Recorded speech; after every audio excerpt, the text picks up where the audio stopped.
Big game day in Cleveland as the Raiders have come to town to meet the Cleveland Browns. Good afternoon, everyone. Don Criqui with Bob Trumpy on an overcast day. Good for football. Temperature in the 50s.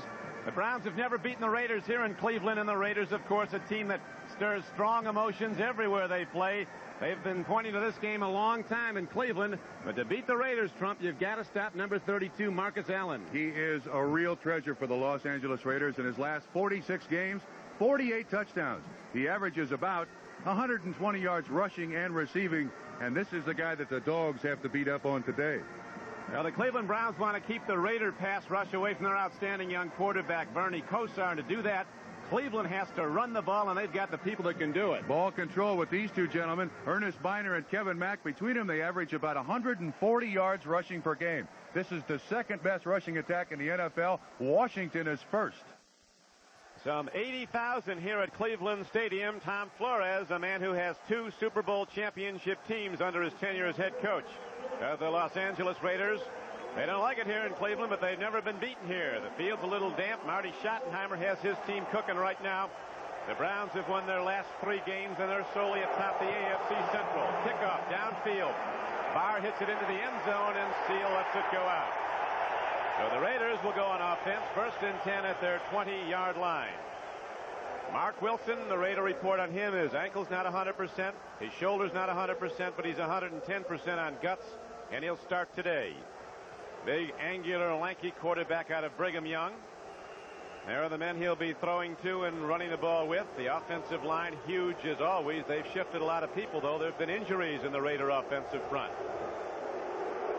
Marcus Allen aligned as the lone setback. Hawkins going in motion. The money back. Marcus Allen on 1st and 10. Gets some, not a lot.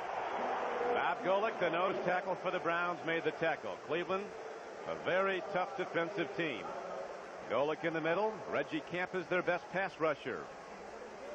The linebackers on the outside in Chip Banks and Clay Matthews, 2 former Southern California Trojans. They have 2 Pro Bowl players, great players.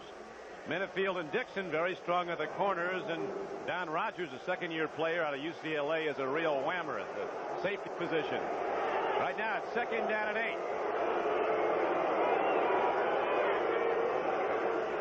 Wilson takes a look. The completion, is it made? It appears to be out to the 38-yard line. An underthrown ball, but coming back at it was the rookie from Florida State, Jesse Hester. And so a 17-yard gain results, and Trump, the Raiders, a team that's had problems getting the ball way downfield, does so early. Don, prior to the ball game and talking to Al Davis and Al Locasal of the Raiders, both reported that there are several guys in the black and silver with the flu. They don't know what effect it's going to have on the football team, but they were throwing up and having all kinds of problems last night. That was Jesse Hester's 14th reception of the season. Now the Raiders go back to the run. Straight ahead is Frank Hawkins, and the Browns don't give much up the middle. Frank Hawkins, 5th-year player out of Nevada, Reno, a power runner and primarily a blocker for Los Angeles. Watch 56. Chip Banks almost plays his linebacker spot like a defensive lineman. Marty Schottenheimer's got to like this situation. The best part of his team starts the football game. That is his defense, nicknamed the Dogs here in Cleveland. They bark as opposed to slap hands when they do something good. Bark in the defensive huddle. They've been barking in the stands here at Cleveland. Now it's 2nd down and 7. Wilson's looking at Christensen. He's got him for another Raider 1st down, and he's not done till he gets to the 47-yard line. Might have gone a lot farther than 11 yards had not the footing betrayed him. Christensen with his 36th reception. He's the leading pass catcher for the Raiders again. This is one of the things that I think will work against the Cleveland Brown defense. A short, very precise, and high percentage passing offense by the Cleveland Browns. Hanford Dixon on the tackle. They'll mark the receiver and not the shoe there. 1st down pickup. 49 games in a row now. Christensen's caught at least 1 pass for the Raiders. He'll probably catch a lot more. Marcus Allen takes it down to the 43-yard line. A straight-up slashing runner with that great ability to cut like a quarter horse, but there wasn't much there. There hasn't been so far. Inside linebacker Eddie Johnson filled and made the stop for Cleveland. Cleveland Browns defense has only allowed 1 score in the first period so far this season. Only allowed 7 touchdowns all season. They're tied with the Eagles as the lowest in the National Football League, each with 7 allowed so far. So the Raiders, who've been hitting on the long yardage plays, let's see what they do now on 2nd down and 8 with no score in the first quarter at sold-out Cleveland Stadium. Marcus Allen going for the football, and Marcus Allen had it and lost it at the 10, and there's a penalty marker down. Now there is not. That was just dropped. Clean play. You see the ability. There's, I think, a beanbag dropped by the official. No, it's marked. It'll be 3rd down. Allen. This ball is thrown on the wrong side of the receiver. Wilson's got time. Now watch the adjustment that Allen makes. Back over his inside shoulder. That's an easy catch. Bounced right off his face mask. He won't do that very often. One of the most sure-handed receivers in the NFL. He is that. Comes in with 25 receptions, so the Raiders almost hit big, but now they go to 3rd and 8. Jesse Hester pays the price, but he holds on.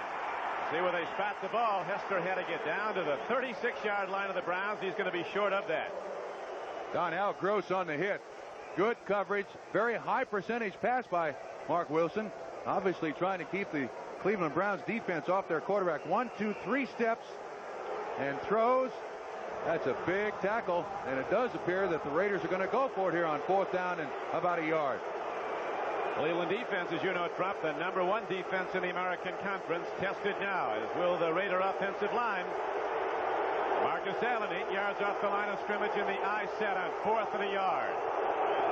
Allen over the top, and he's down to the 35-yard line, and the Raiders drive on. Los Angeles coming off the ball with gusto there, and the great athlete Marcus Allen takes it over the top for the 1st down. Oh, you see the root hog of the offensive line there for the Los Angeles Raiders. And gee whiz.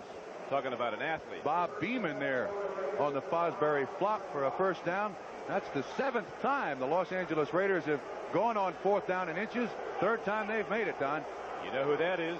Al Davis looking on as the Raiders now on this opening drive have another 1st down.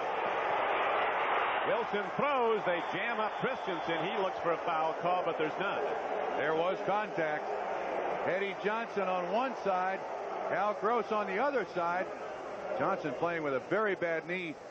Christensen is a line at the bottom of the screen. You'll see him at the top of the screen. You'll see him pop up there. Look at the contact all over the place, but no foul. And Wilson is now 3 for 5, throwing the ball for 36 yards. So now the Raiders go 2nd down and 10 from the Cleveland 35. Allen. This looks like the Washington Super Bowl play, but it didn't go quite as far. That one was good for 79 and a touchdown. Marcus Allen cutting back, and there's no foul calls up, and there aren't a broken play when the blocking changes. A 9-yard gain on the run, though, so it'll bring up 3rd and short for Los Angeles. One of the best things about Marcus Allen, he never gives up on a play. You see it's closed on the left side. Now watch number 6, Mark Wilson. He's got a bad ankle, a bad knee, and a bad shoulder. He'll come in your picture. He's trying to make a block. He just kind of hook slides there to the 30-yard line. Allen picks up 9 yards, brings up 3rd down and very short. 10 minutes to play in the first quarter. The clock is running. There's no score on the board. Raiders started at their 20 on this opening drive. 3rd and 1. Hawkins hitting hard, and he gets ahead for another Raider 1st down to the 22. Big people on the right side of Blaston. Christensen, Lawrence, and Marvin. Felix Wright, an extra defensive back, made the stop for Cleveland. Mark Wilson at quarterback. His career, Trump, has been primarily as playing for an injured Jim Plunkett, which is the case now. He was a #1 draft choice, and he's hurt, playing with a separated shoulder and a bad ankle. You see Dokie Williams coming in, bringing the plays into Mark Wilson. The first time in the history of the Raiders that a quarterback is having the plays called from the sideline. 12th play of the drive coming up for Los Angeles. No score. Hawkins heading for the end zone, and Frank Hawkins goes in for a touchdown. The Browns defense had gone 24 consecutive home games without allowing a back to rush for more than 100 yards here at Cleveland Stadium, but the Raiders have come out running the ball very well, and Frank Hawkins on the payoff end of a very impressive drive. The lead block, the best block, thrown by 32 Marcus Allen. Watch at the top of the screen. You see Allen right there just at the last moment gets the block, 21 yards on the carry. That is a very impressive opening drive by the Los Angeles Raiders. And that certainly quiets a crowd of 80,000 at Cleveland Stadium. Now Chris Barr hits the extra point. His brother Matt is the kicker for the Cleveland Browns. So the Raiders look good on the opening drive, and they take a 7-0 lead with 9:10 to play first quarter. You like to start any game with a drive like the Los Angeles Raiders just had. Marcus Allen and Frank Hawkins there in tandem. The run by Hawkins, the block by Marcus Allen, 12 plays, 80 yards, 5 minutes and 50 seconds. And we'll show you another replay of that run with a tremendous block by Marcus Allen, who really gained acclaim at USC, blocking for Charles White the year he won the Heisman Trophy. Now Chris Barr ready to kick off for the Raiders. It's a high one downfield, not too deep though. And he'll have to do it over again from his 30 as it goes out of bounds. Let's watch the touchdown run again. Here it is. From behind the defense, you'll see the little hand off to Hawkins. Now at the latter stages of this run, all of a sudden you'll see tremendous contact right there. Allen on Rodgers. 29 Dixon has got man-to-man bump and run coverage on Marcus Allen. He never saw Hawkins coming. 21 yards, 6 points. Top of the screen, watch once again.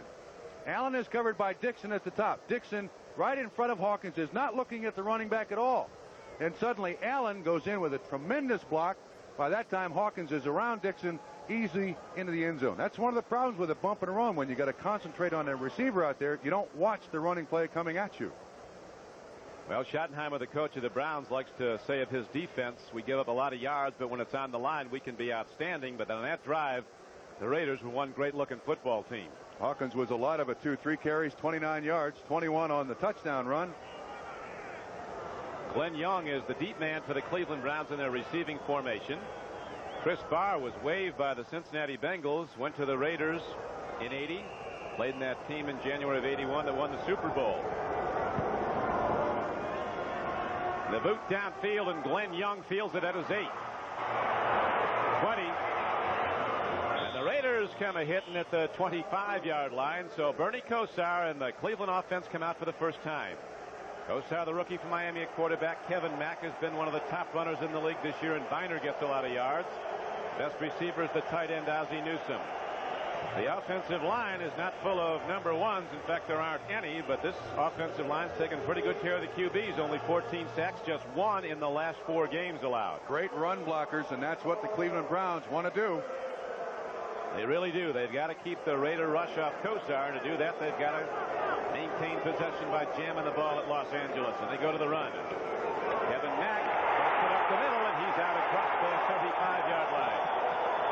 And McElroy knocked him down, but Kevin Mack, going straight ahead, gets 10 yards. Long, Piquel, and Alzado, they're all outstanding. Long might be the best at his position in the league.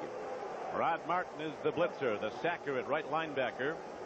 You know about Hayes and Haynes, called the best pair of corners in the league, although the 2 on Cleveland, Minifield and for Dixon, aren't far behind. Hayes and Haynes, I think, have gotten the press because they've been to Super Bowls. Minifield and Dixon are 2 excellent bump and run cornerbacks, very strong, very intense. Both these teams also have excellent support safeties. All 4 are great tacklers. Tim Spencer Trump just ran for a touchdown for the Chargers, and they now lead Minnesota 7-0. Houston on a Larry Moriarty run has gone in front of Cincinnati 7-0. Detroit up 7-0 on San Francisco.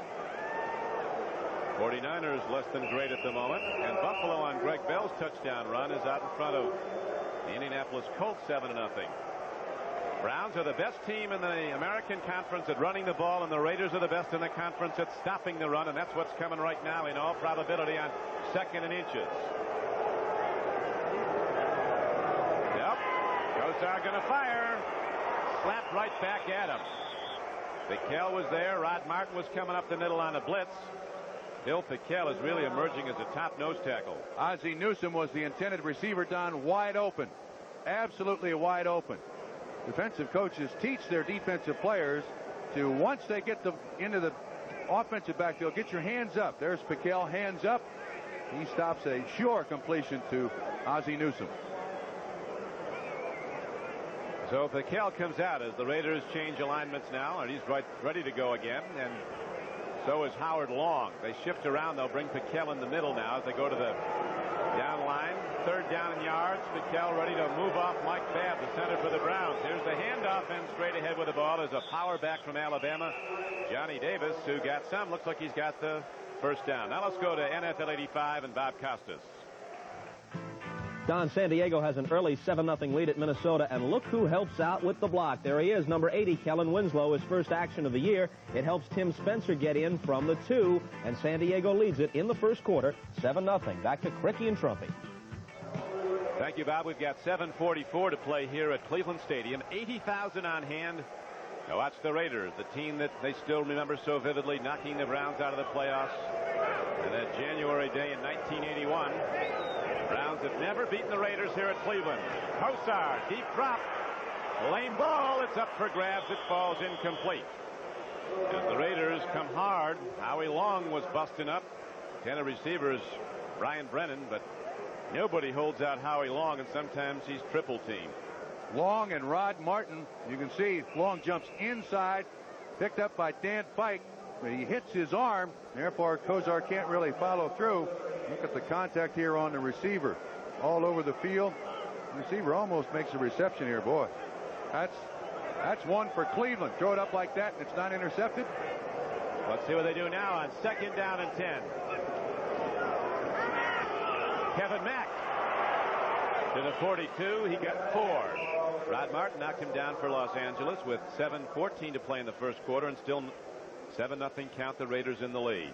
One of the things the Cleveland Browns must do today is stay out of that second and third and long situation, because then you put a rookie quarterback, as gifted as Bernie Kosar may be and eventually turn out to be, defenses can give him false reads, can make him throw into coverage. And of course with Kevin, with Howie Long, he's not going to have a lot of time to throw it. Now third down and 8. Bernie Kosar from the shotgun. He thinks big games are fun. We'll see how much fun he finds the Raiders. Third and 6. Letting it go long. Clarence Weathers is out there, and he has the ball for the Browns at the 27-yard line of Los Angeles.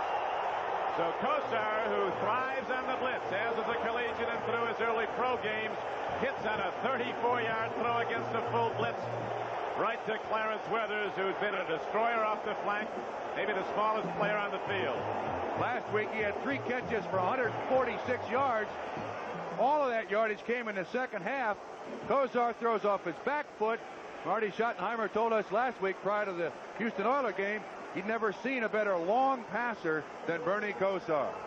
And also, Trump, the Browns coaches were saying they haven't seen a quarterback in years have a week of practice like Kosar's had. He's really looked sharp, and he'll have to against the L.A. defense. Kevin Mack goes to the run, and the best running team in the American Conference on first down moves the ball to about the 23-yard line of Los Angeles. Rod Martin was on the stop. This is that breathless time of the football game for both teams. The Raiders take the ball down the field and score. Now the Browns need an answering drive. Started at their own 26-yard line. Big catch by Weathers. They can compete with Los Angeles if they can run the football. Raiders are leading the game. They drove 80 yards with their opening possession to take a 7-0 lead. John Jefferson is now in the game. He's on the right flank. The former San Diego Charger and Green Bay Packer. That's Jefferson in motion.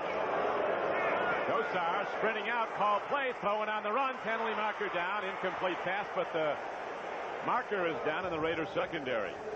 They're looking at Jefferson, who's yet to catch a pass since coming to Cleveland. That's going to be on Mike Davis, I believe. Strong safety for the Raiders covering Ozzie Newsome. Their legs kind of got a little tangled up. Raiders don't mind that. They really don't mind that. With all the bump and run that they use, there's going to be contact, and they'd rather make the contact and take the chance that the official's not going to drop the flag.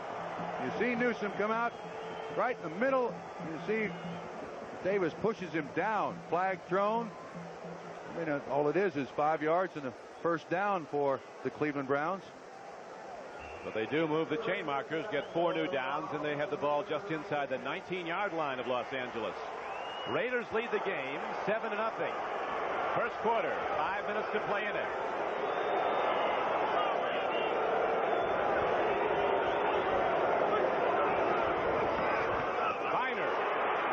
Working hard Raiders down to the 16-yard line. Ernest Biner, a good back. Low draft choice, a 10th rounder, but he's averaging over 4 yards a carry. Has gained over 400 yards, as you see. And has been in the end zone 5 times. 4 on the run, once on a pass reception. If Biner has a problem, it's just hanging on to the football. That's the only problem that kid has. He's out of East Carolina, who also produced Tony Collins, the gifted running back for the New England Patriots. And these two running backs for the Cleveland Browns, probably the least known running backs in the NFL. Second down and 7 now for the Browns. Kosar, they pick up the blitz nicely. He releases. It's caught by Ozzie Newsome down at the 5-yard line. What a throw. The man who's caught more passes than any receiver in football over the last 6 years. Ozzie Newsome from Alabama comes down with an 11-yard reception. It's first and goal for Cleveland. 89 consecutive games for Ozzie. What a throw by Kosar. This is double coverage. Greg Townsend is right in Kosar's face along with Long. Watch this. Over Brennan. In between linebacker Van Pelt. Wow, what a throw. That's the stuff that legends are made out of. And of course, every quarterback must pay a price. There's Rod Martin dragging Bernie down. He doesn't see the completion. Hurts less when you land on Rod Martin now. Raiders may have jumped as Biner takes it ahead down to the goal line. Browns getting a good surge in their offensive front as they take it again straight ahead on the run, but there was a penalty marker down. A Raider did leave early, but we'll see if he was drawn offside. Interesting, neither offense treating the other team's defense with much respect. And both teams came in here with great defenses. You're right. Defense offside.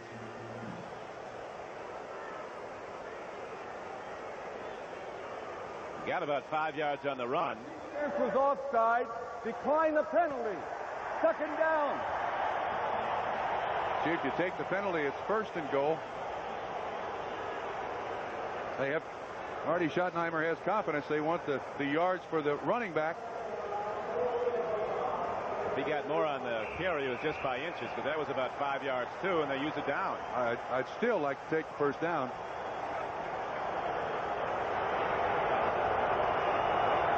So the Browns looking now to tie the game, getting ready to challenge. Bang! Biner. Touchdown, Cleveland.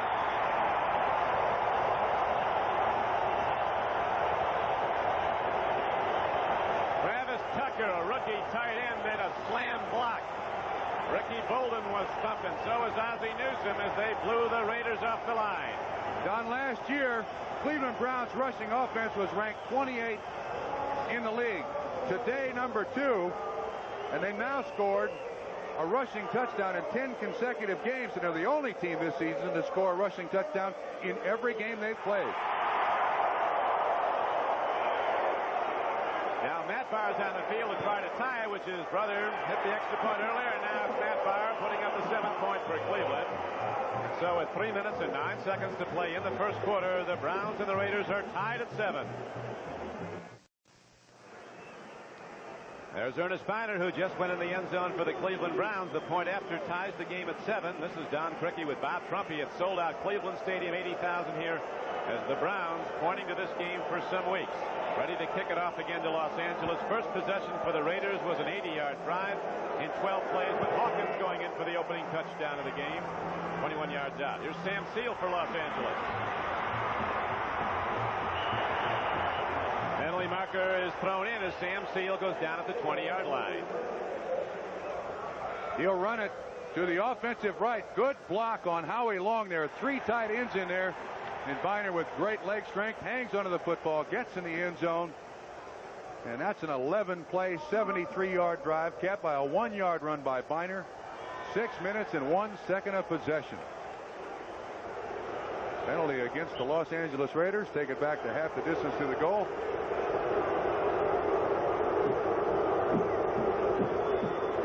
That hurts. Starting a long way out. Both teams with a kind of in-your-face offense. Defenses come in with high ratings, but the two offenses have stuffed the ball right at them. Both these teams are now brute force types of football teams. Mark Wilson and the Raiders set to begin their second drive as the Cardinals lead the Steelers 3-0.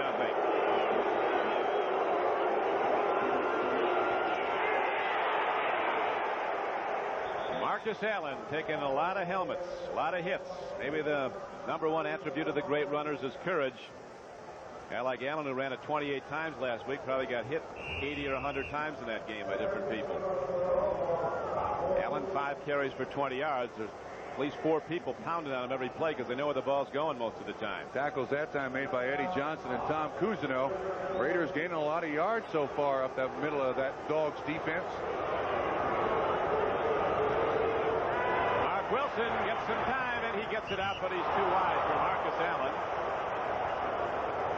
Al Gross defending, but he didn't really have to, as it was not near Marcus Allen. They're taking pretty good care of Wilson, though. Yeah, you talk about a guy with no respect, though. He's the Rodney Dangerfield of the NFL. 16-9 as a starter, 3-0 in 1985. Watch Dokie Williams tell him to play from Tom Flores, but for some strange reason, he's never really been able to take over the starting job from that guy right there, Jim Plunkett. Whole career has been filling in for an injured Jim Plunkett. Of course, Jim is out for the season with a shoulder separation. Mark Wilson, though, was no unknown coming out of BYU, a #1 draft choice who set 11 NCAA passing records. Not even close. That time they put the big heat on. Bob Golick is really coming up the middle. The nose tackle for the Cleveland Browns. The big 270-pounder from Notre Dame now in his 6th year, pressuring Mark Wilson, and so 4th down arises, and the Raiders have to punt the ball, and Cleveland could get very good field position, although the Raider punter, Ray Guy, is having a tremendous year. There he is, Ray Guy, last week. Punted the ball 10 times against New Orleans. Only 1 was returned, and that was for no yards.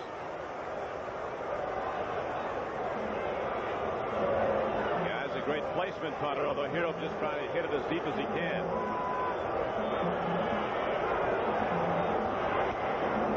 Over and punt, not too deep. Clarence Weathers comes up on the ball for Cleveland. He's got a chance. The chance runs out as he goes out of bounds at the 44-yard line of Los Angeles. Then a penalty marker came in. It was a 34-yard punt and a 4-yard return. That's a clip. It's Ben Dryce, the referee. Brad Van Pelt was clipped right in front of the Cleveland Browns bench. Now called illegal block in the back. Illegal block in the back. Receiving team number 37. Boy, did that hurt. Yeah, it really was senseless, too. Watch right there. I mean, he's not going to gain another inch even with the block. Poor choice by Rockins. We'll be back in a moment. On 1st down, again the long ball. Good coverage by the Raiders, and Lester Hayes almost picks it up. As they're going deep to Clarence Weathers, there is a marker down also in the Cleveland backfield.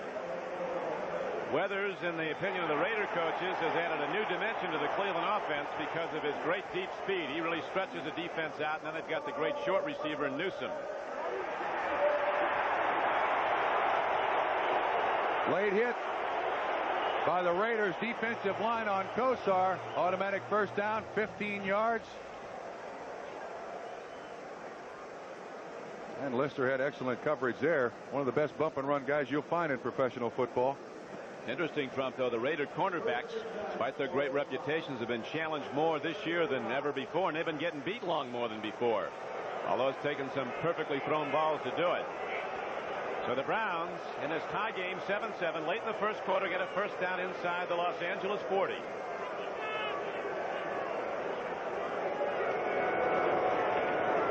Kevin Mack.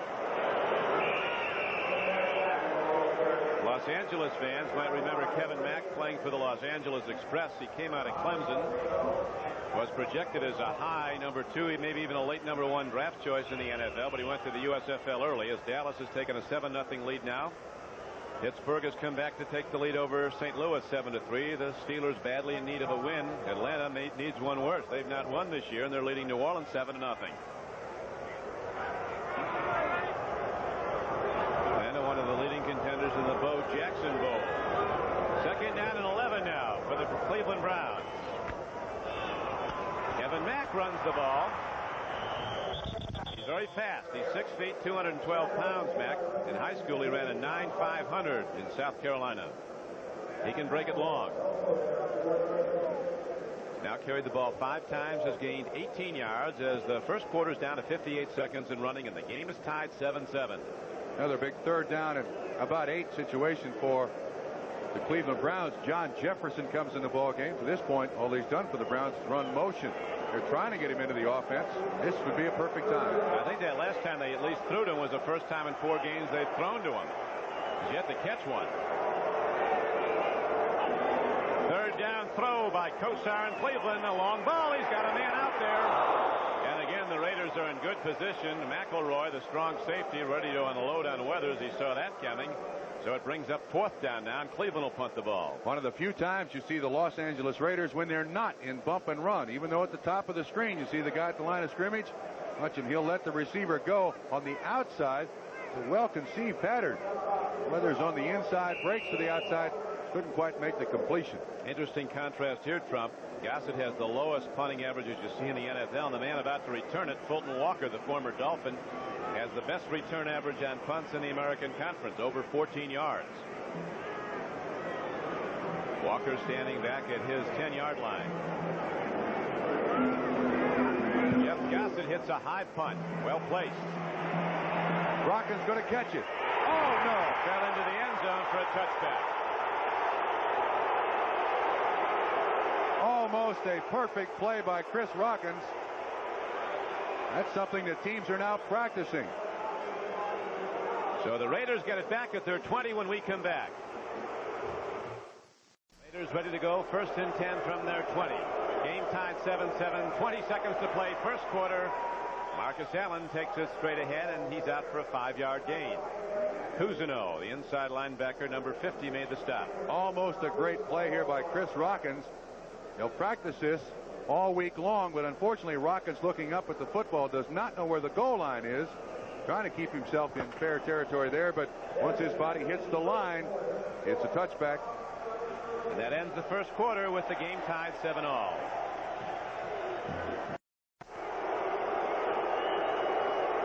Browns crew at that sodded inn where the Cleveland Indians play baseball all day long will be out there trying to fix that. It's only been down 2 weeks. As bad as that is, it's a lot better than the sand and dirt that they have there. I'm not sure. No, it is really pretty loose. 1st and 10, 2nd down and 5 now for the Raiders as Mark Wilson looks to Christensen. He's going to go for a 1st down and a lot more. Christensen, in the opinion of John Makovic, the coach of Kansas City, does the best job of any tight end in the league getting open legally. He gets off the line first, which is a great talent that a tight end must have nowadays. 13 yards on the catch. One of the things when you face a defense that has bump and run on the outside, and Cleveland does, your inside receivers are going to be open, the running backs and the tight end. Christensen moving out. He's a great hand fighter getting out the line of scrimmage. 1st down. Wilson looking deep. Airs it out. Christensen. And the big Raider is down to the 38-yard line of Cleveland. 22-yard gain as the Raiders strike on consecutive plays.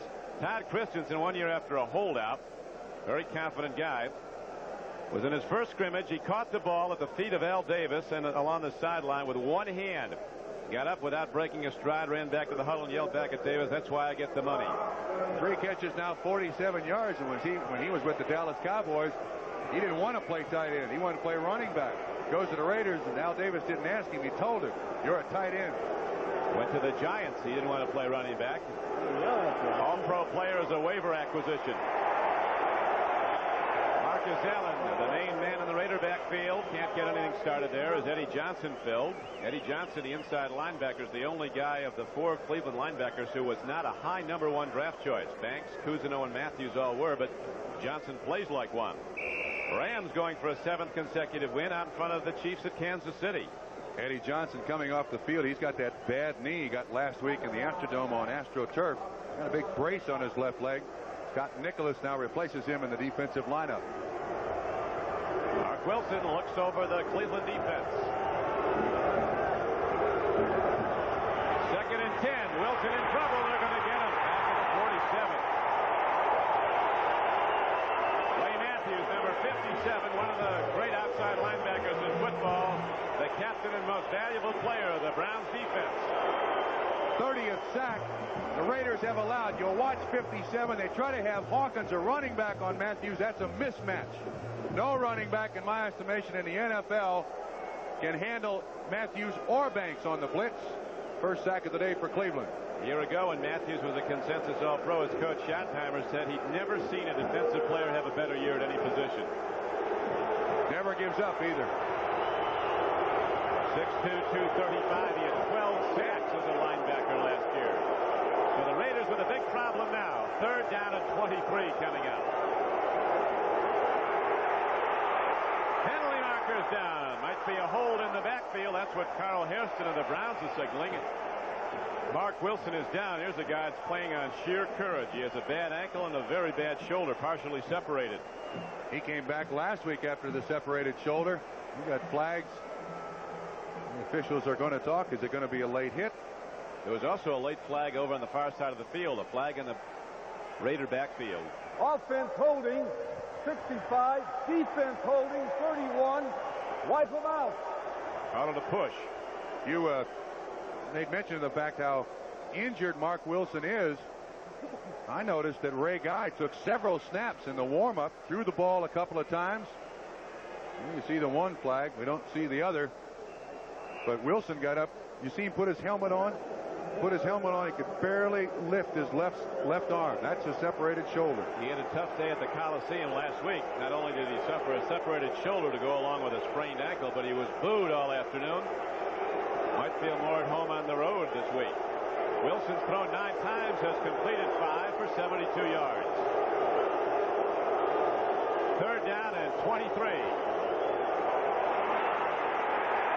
Hawkins gets it across midfield, but not a whole lot. Rogers, who was a real striker at free safety, the AFC Defensive Rookie of the Year, made the hit. Number 20. Watch him come up. Goes by the center. Those safeties are waiting there. This is great contact. Great contact by those defensive backs. Felix Wright, Don Rogers. Certainly not enough for the first down. Ray Guy's out for a second time with 11:55 to play in the first half, and the game tied 7-7. Don Criqui with Bob Crumpy at sold-out Cleveland Stadium. Temperature in the 50s. Overcast day, and the lights are on. Clarence Weathers back deep now for the Browns. Great hit. Penalty markers down. They might have hit Ray Guy. They very nearly got a block. It went into the end zone for a touchback. But the Raiders might get 4 new downs. The official threw a flag right at the feet of Ray Guy after he released the ball. A hold now signaled. They called holding against the Cleveland Browns. Oh, holding against the Los Angeles Raiders.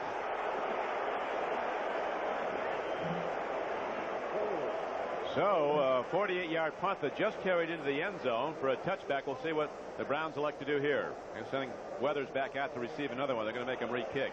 That's one of the things you like about Ray Guy. He has such great athletic skills. It's hard to get a snap by him. Remember the Super Bowl? They felt that turned the game that That was absolutely. Holding number 31. Decline the penalty. Touchback. He's such a gifted athlete. He's listed as their 3rd quarterback now.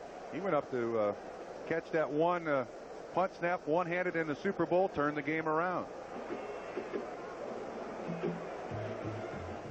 Game is tied 7-7. Second quarter, 11:33 to play in it.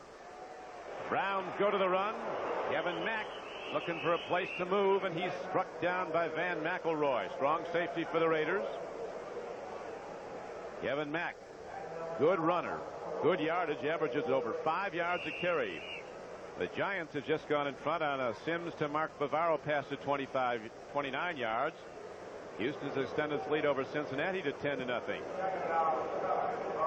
Detroit and the 49ers tied 14-14 in the second quarter. New Orleans and Atlanta now tied up. Dave Wilson just threw to Wayne Wilson for a Saints touchdown. 2nd and 7 for the Browns.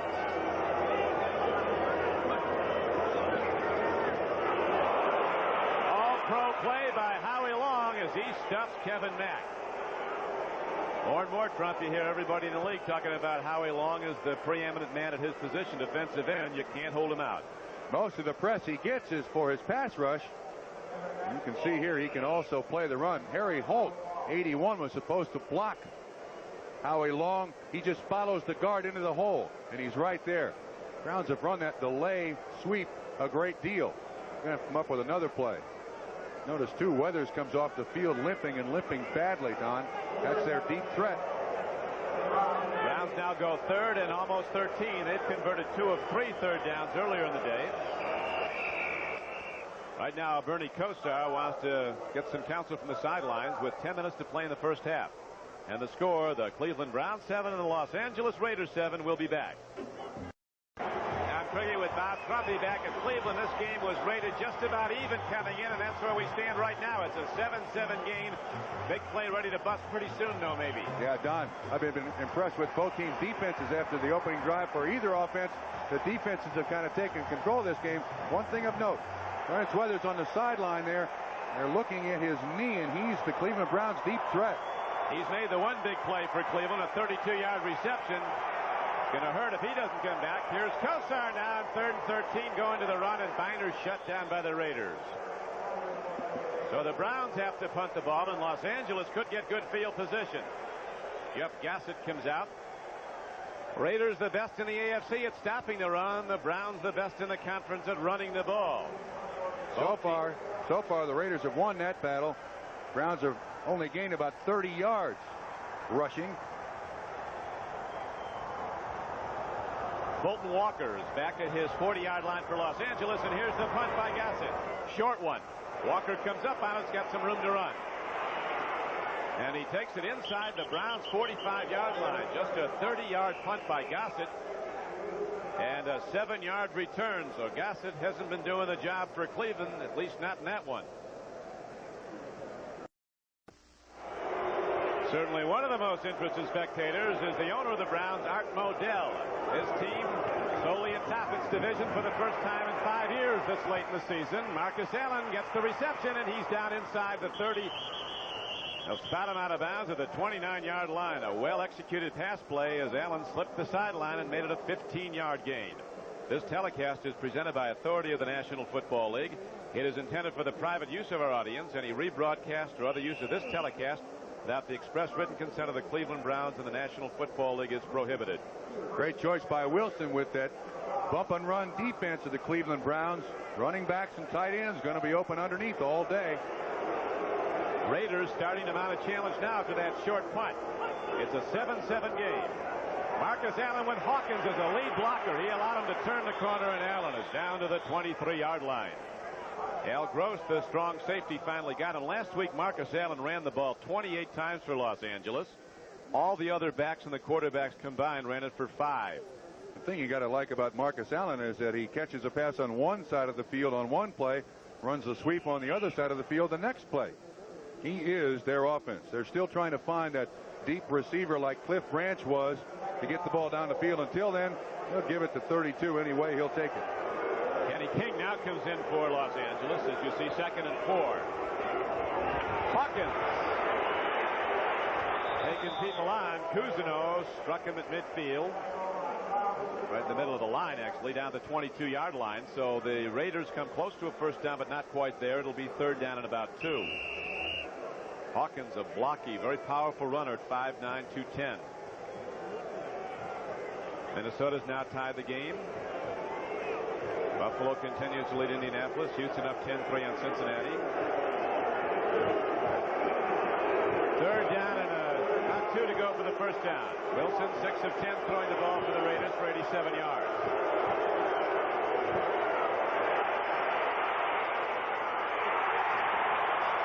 Almost, but it brings up 4th down as Christensen was hit with a well-timed blow by Eddie Johnson.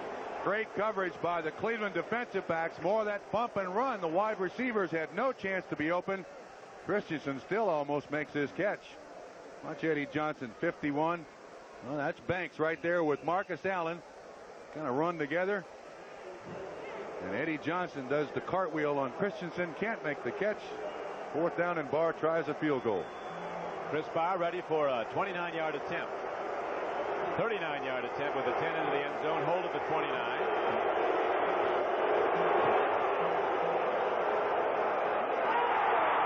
He didn't get there. Hit the upright.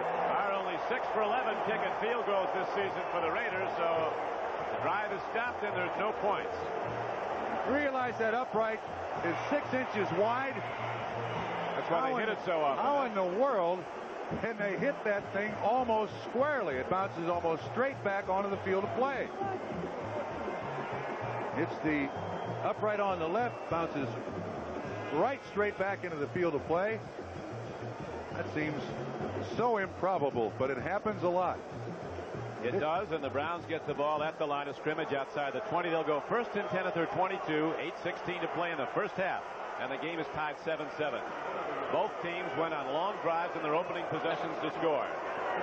Kosar has the ball tipped, and very nearly Matt Millen in position to intercept, and there might be a hold on Cleveland. It's the only way to keep Howie Long out, and they didn't even do that. Now they got to start keeping a back in there just to help the offensive line. Cleveland offensive line has allowed 1 sack in the last 4 games.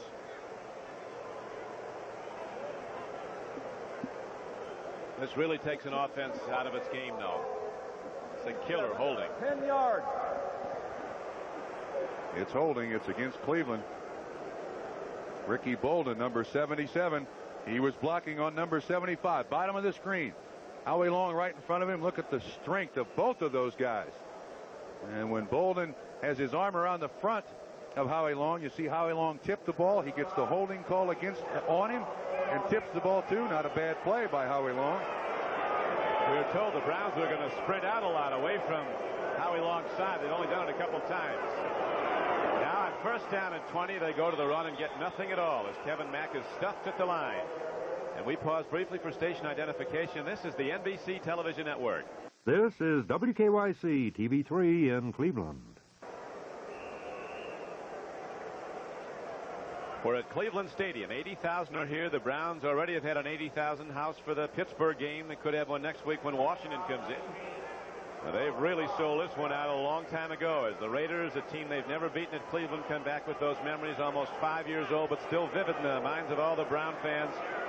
The loss in the playoff game on that bitter cold day when Mike Davis intercepted Brian Sipe in January of '81. Now Kosar's at the controls of Cleveland. He fires. A penalty marker's down as the completion is out to the 20-yard line. Ozzie Newsome, the tight end, caught the ball. He led all AFC receivers a year ago, did Ozzie Newsome, with 89 catches. Another hold against the Cleveland Browns offense. I think you decline it. Let it stand as third down. It'll be 10. Third down and 10. Tough choice here. Interesting, the attitude observation of Al Davis before the game, Trump. He said, we've been winning, yes, but we've been struggling. Holding 69. 10 yards and still second down. What did he say? They've been winning, yes, but they've been struggling. They still haven't found a personality. And now, right, these penalty calls against the Browns are going to put the Raiders in scoring position before long, because unless Cleveland hits a big one to get a first down, they're going to have to punt the ball in good field position to Los Angeles with 7:10 to play in the first half, and the game's still tied 7-7. Brian Brennan and Glenn Young are wide receivers. All-out rush coming from the Raiders now. Kosar goes to the run, and Kevin Mack gets out just across the 10-yard line to the 11. It'll bring up third down. Sean Jones, a big pass rusher in, makes the stop on the running play. Options are limited here for Kosar. He's not going to have much time if he goes into his end zone to throw. The Raiders with 29 sacks already this season. They're top in the American Conference, and they were top a year ago, and they had 64. I'd look for a tight end screen here. You're going to get a lot of deep drops by Los Angeles Raiders defensive backs and linebackers. A good pass rush by the front four. You might find Newsome available on a screen. Kosar still only put 5 balls up today. Completed 2 for 43 yards. The 131-yarder to Clarence Weathers. Biner tries to run, and he is stopped cold. Sean Jones got him. So now we have a moment. Let's go back to NFL 85. Bob? Don, this one is worth looking at. Watch the catch and run by Mike Rozier off the flip from Warren Moon. The play will wind up covering 52 yards and certainly wind up in everybody's highlight film at the end of the year as he zigs and zags. Later he scores from the 3, and Houston leads 17-3. So Cleveland beat Houston a week ago. They've been struggling, but now a big win perhaps on the way. Here's a punt downfield, crosses the 45-yard line of Cleveland. Fulton Walker comes up on it. A 37-yard punt is the ruling. Gossett not being very warmly received here in Cleveland. He's not been hitting the ball well. Coming up next on NBC Sports, it's the second half of our doubleheader. Most of you will see Freeman McNeil and the front-running Jets of the AFC East take on the Patriots in New England, plus other regional action. Check your local listings for the game in your area. Also today, the Seahawks and the Broncos hook up at Denver. Doubleheader day on NBC Sports. Raiders certainly won this field position battle in the second quarter. Once again, inside the 50-yard line. Wilson, he's hurting, but he's working, and he goes deep. Dokie Williams almost had it. The sprinter from UCLA, and now we might have a foul call on the offense. Yeah, that's who it's going to go against. They try this Minifield, a little corner, number 31. He's only about 5'8", but he's got a 44-inch vertical leap.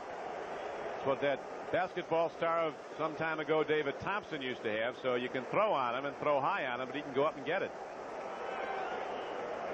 Dokie Williams, I think this ball was intentionally underthrown. Watch Dokie Williams put his hands out, push, Minifield. Pass interference number 85. 10 yards. That's a good call by the officials. A lot more liberal rules now for defensive backs.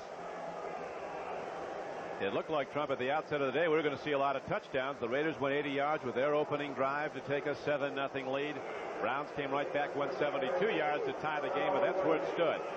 Raiders missing a 39-yard field goal their last possession. It's still a 7-7 game. Marcus Allen takes it across the 45-yard line on a 1st and 20 play. He got back about 7. Cousineau knocked him down. Marcus Allen, a young man who's known the heights. The Heisman Trophy winner in '81. Super Bowl most valuable player. The main man in the Raider offense. Did a good job, too, of just kind of bouncing through that hole and finally getting his feet on the ground. That's a good pickup. The collegiate Marcus Allen set an NCAA record, running for over 2,300 yards as a senior.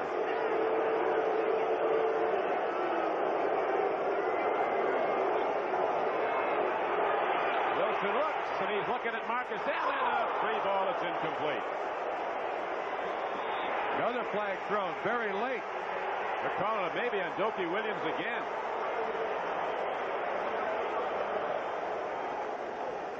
Minifield at least thinks they are. Well, we'll find out. Now they're walking towards Cleveland. Dokie Williams, the sprinter from UCLA, called on a pushing foul a little bit ago, and another one was thrown in his area. Browns are signaling their bench. It's going to be against the Raiders. Well, the officials are talking it out, try to find out exactly. Personal foul, Los Angeles. Certain amount of frustration there when a receiver can't get open. All that hand fighting with the bump and run. Got to keep your cool. Offense, unnecessary roughness, number 85. Dokie a little fired up here today. He's not the size to be fired up either. 5'10", 175. Well, that's a big foul all the way back to the 33-yard line. This drive started on the Cleveland side of the field at the Browns 48. And now the Raiders are all the way back to their 33 in a tie game, 7-7 with 4:37 to play in the first half. One thing about it, though, Don, Raiders are used to penalties. Most penalized team in about the last 7 or 8 years of the NFL. Nobody loves Goliath. The Raiders widely booed, but they sell out just about every arena they go into. Every ballpark in the league waits for them. This is a proving ground for a lot of football teams. If you can play with the Raiders, that means you're good. Two things are certain about the Raiders when they go on the road. The place is going to be sold out, and the other team isn't going to be flat. Crowd really starts up, and there's 80,000 here backing the Browns. Allen gets across the 35-yard line, but Cleveland shuts down the run. So now the Browns will get it back with 4:25 to play in the first half. That drive netted the Los Angeles Raiders a minus 20 yards. Two personal fouls in the same drive against Dokie Williams. One was a pushing foul, The other, just a personal foul call for hitting a defensive back. So Ray Guy's on the field to punt, and back deep now for the Cleveland Browns is Brian Brennan, a former All-American at Boston College, a small wide receiver, but very quick. Liken him to Steve Largent. Beautiful hit by Ray Guy. Brennan going to let it roll. And the Raiders are going to get it down at the 2-yard line of Cleveland. That sod is so soft, Don, and when that ball hit, it just died. Absolutely died. So Ray Guy, who's punted for more yards than anybody in the history of the game, hits a 61-yarder. In his career, he's punted for over 22 miles, over 39,000 yards. And above all, he can place the ball. With 3:41 now left to play in the first half, it's a tie game, 7-7, and the Browns looking for good field position. Instead, find themselves pinned back at their 2-yard line. Don Brennan made the right choice there, too. At the 10-yard line, the punt returner must let the ball go. But it's so soft down there. That ball was just cradled into that sod, stopped dead. And that's one time Ray Guy didn't want a foot more on the punt. Now, what can Bernie Kosar do here? He'll probably try to run it out with one of those big backs aligned in the eye behind him. Viner, the fullback, takes it to the 5-yard line. Now let's go to Bob Costas at NFL 85. Bob? All right, Don, the Bengals come back and close it to 7 again at Houston. Boomer Esiason zips this one 20 yards to the #1 draft choice, Eddie Brown. On the point after attempt, Steve Kreider picked up a fumble. He's the holder and ran it in for the point. So they get it anyway and trail by 7. Whatever it takes. Kreider's a guy like that. He can do a lot of things for you. Jefferson back in the ballgame now for the Cleveland Browns, still awaiting his first reception as a Brown. Second down and 7 now for Cleveland. Beautiful loop pass. Kevin Mack has the ball. He's across the 25, taken on tacklers. He's out to the 30, and there's a penalty marker down at the line of scrimmage. It'll come back. Ozzie Newsome, 82. He moved early. Wow. That wasn't as much a pass as it was kind of a shot put. Flag on. He led him perfectly, though, but yes, he did. To no avail, as misfire at the line of scrimmage cost the Browns a big gain and would have gotten them out of trouble.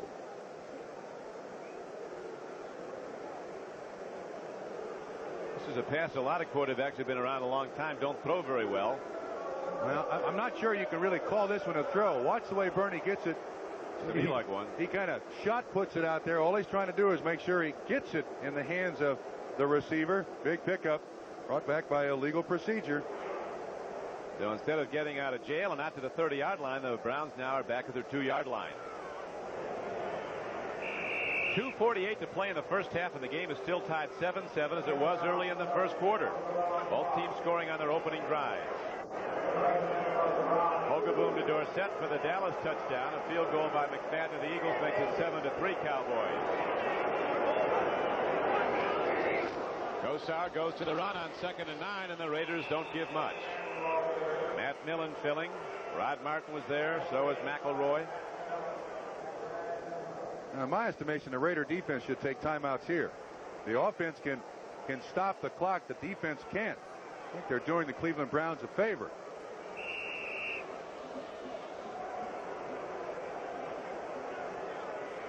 Some thunderous hits administered particularly down on the goal line. Either way, when the people are just blasting straight ahead on the zone blocking, and we're going to hear the music of NFL goal line football.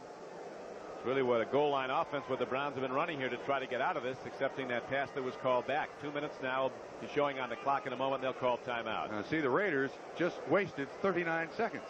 If they'd have called a defensive timeout, they'd have had the ball before the 2-minute warning, which is an extra stoppage of play. So it's 7-7, 2 minutes to play, first half. Raiders have been dominant in the series over Cleveland. 6-1 in regular season, 2-0 in the playoffs. Browns have never beaten them here in Cleveland. 2 minutes to go now in the first half. Don Criqui with Bob Trumpy at Cleveland Stadium. It's sold out on an overcast day on the shores of Lake Erie. The lights have been on since the opening kickoff. 80,000 are here. As the Raiders sharing the AFC Western lead with Seattle and Denver, all at 4-2 coming in. Hook up with the Browns, the sole leader of the AFC Central at 4-2.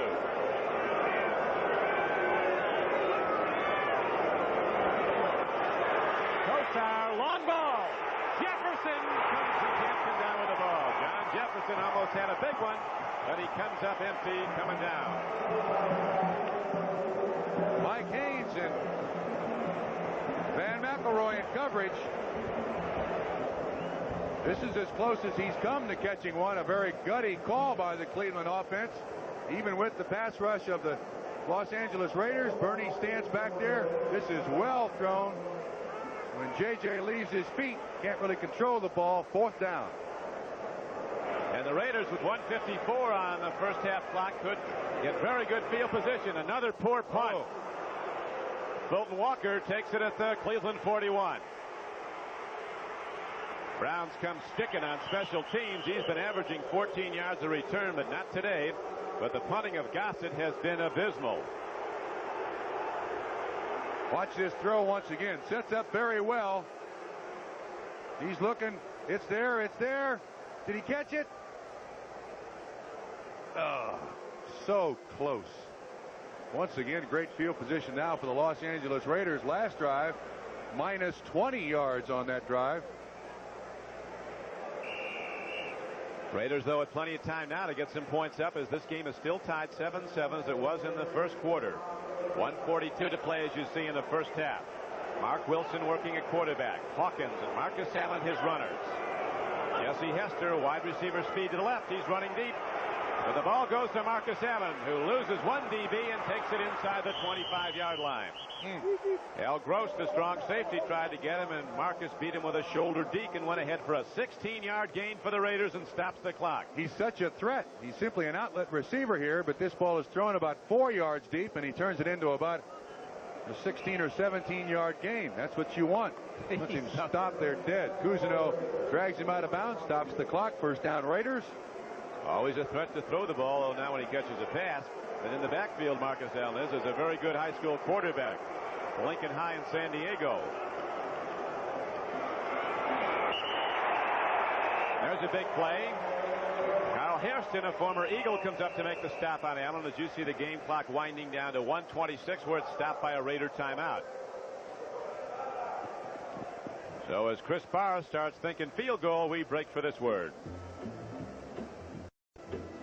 They're standing by at NFL 85, Bob and Ahmad and Axe, to update things on the 7th Sunday of play. We have co-leaders in their divisions today. Browns actually sole leader for the first time this late in the season in 5 years in the AFC Central. And Marcus Allen, Trump, we've been watching him. 120 yards a game. You pointed out at the outset he gets running and catching the ball. Got 70 today. Yeah, 11 carries, 40 yards rushing, 2 catches, 30 yards receiving. And don't forget that big block on the touchdown run by Hawkins. First touchdown of the game, a 21-yard run by Frank Hawkins, with Allen keying the way with a block. And here now is Wilson throwing. Christensen is down inside the 15-yard line, where he's knocked down by Al Gross. Going to the line of scrimmage. Play already called, or Wilson will call it at the line of scrimmage. Plenty of time, no reason to panic. Doki Williams on the right flank. Hawkins gets it down to the 10, so the Raiders are right straight ahead in very excellent field goal position, but still a lot of time left as they stop the clock with 59 seconds to play in the first half. The Raider offense keyed around Mark Wilson in the absence of Jim Plunkett. The backup to Wilson is a rookie from Oklahoma State, Rusty Hilger, who they're very high on. The Raider fans sure are. They wanted him all last Sunday. Came in through 129-yard reception, then went back out. Well, I have a theory that every fan everywhere wants the guy sitting on the bench to start. No matter who he is, what color he wears, the guy on the bench is better than the guy starting. Of course, they see him one game a weekend, and the coaches see him 6 days a week. But when you pay $15 or $20, you know better than the coach. Put in the backup. One time when the Raiders were playing up in Oakland, they took a man on the street survey, asked them what they liked best about Raider football. One guy said the last 2 minutes. That's when Ken Stabler was there. The This is where they're tough. 59 seconds to go now as we're in the last 2 minutes of the first half. And a tie game, 7-7. Schottenheimer's Browns, number 1 in the AFC on defense, take it in. First and 10.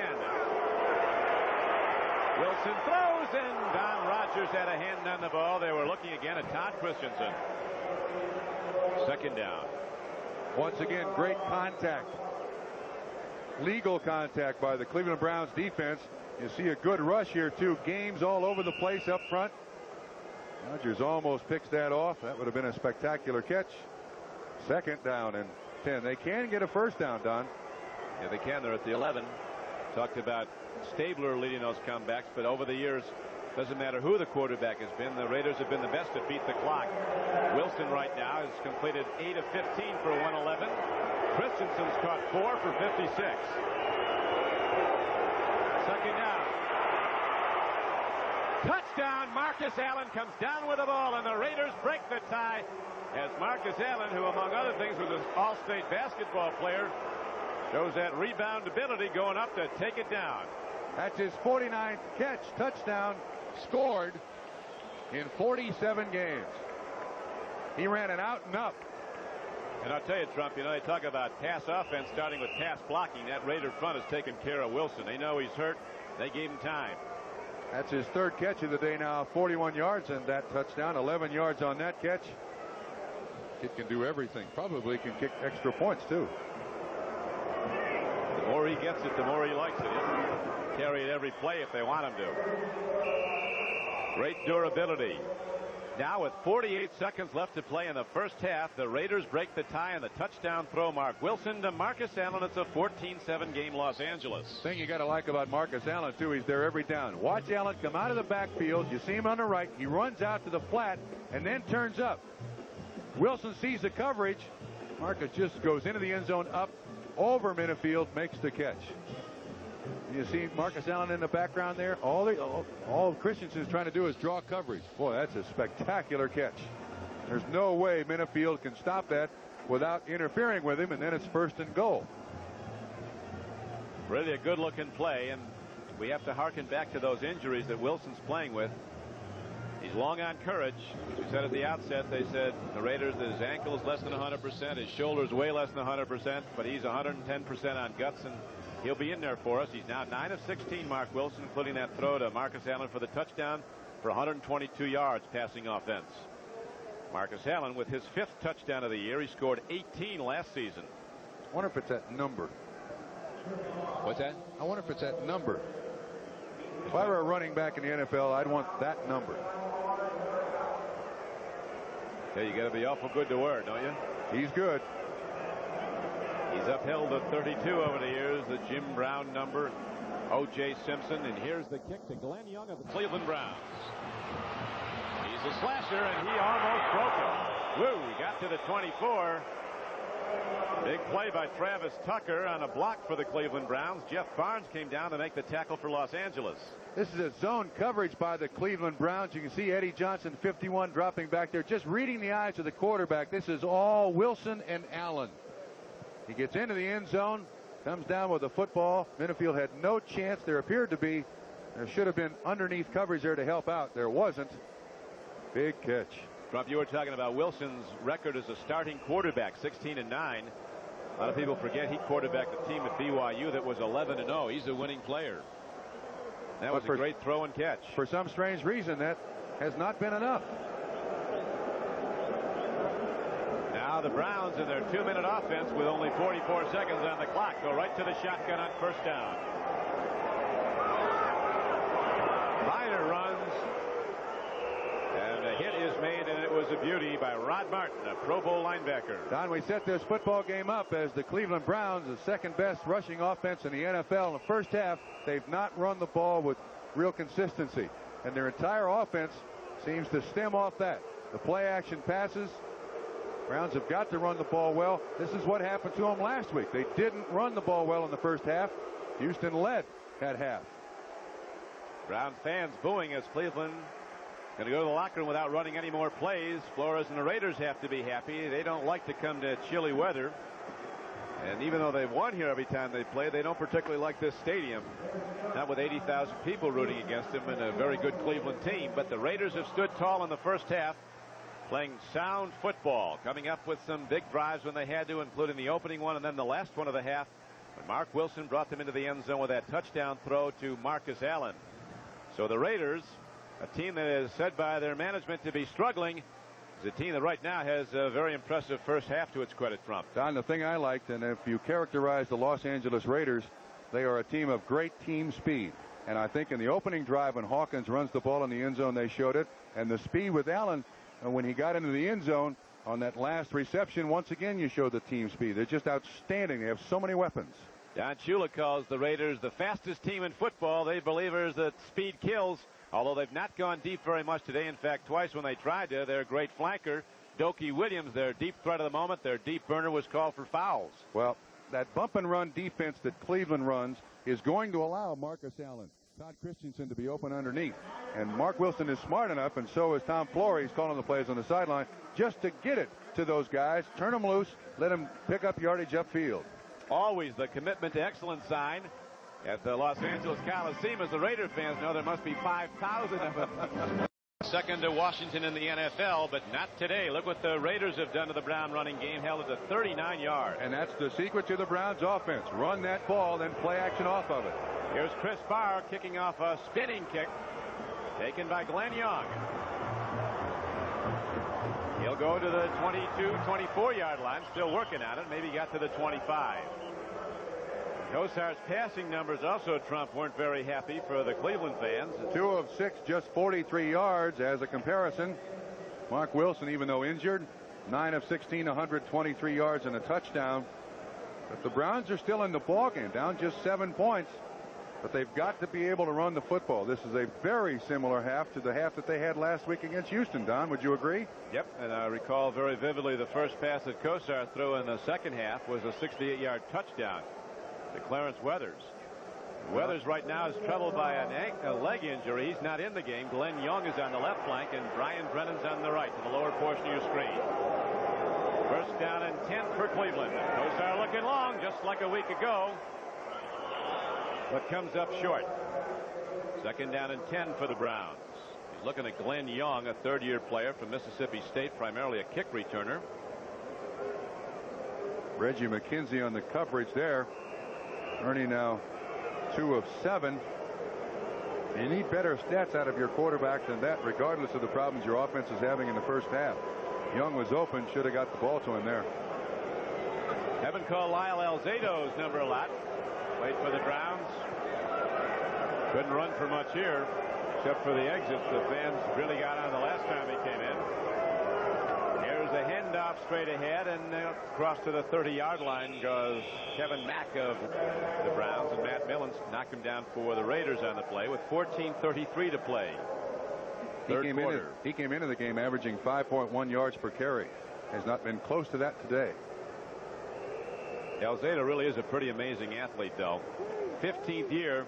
They talk about the legs being the first thing to go. Usually it's the enthusiasm. He still has that. No, he can still play. He's the old man. He's the teacher for Sean Jones, giant defensive end. Raiders like Lyle Alzado. He's their type of person. And a winning player for him. Now 3rd and 7, and Kosar from the shotgun. Big rush, and Townsend knocks him down. It's a sack back of the 21.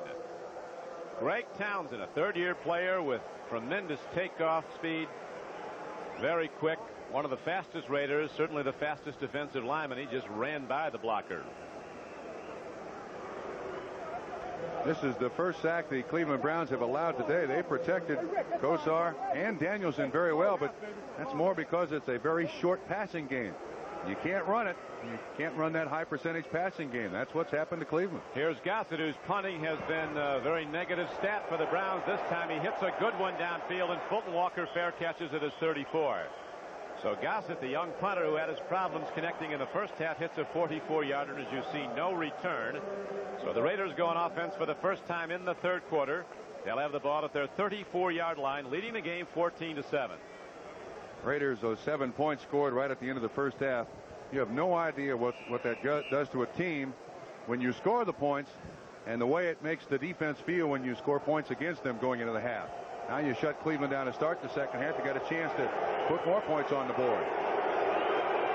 Allen might be getting the ball. He said something to Wilson when they broke the huddle.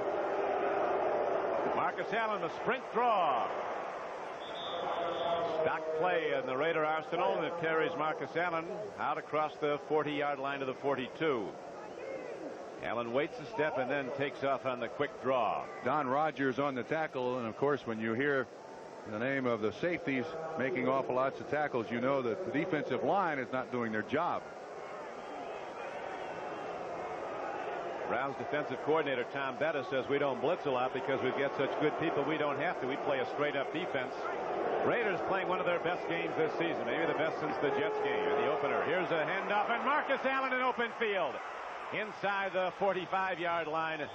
Sees there's no further road, and he takes it out of bounds for a 15-yard gain, and the Raiders start to challenge again.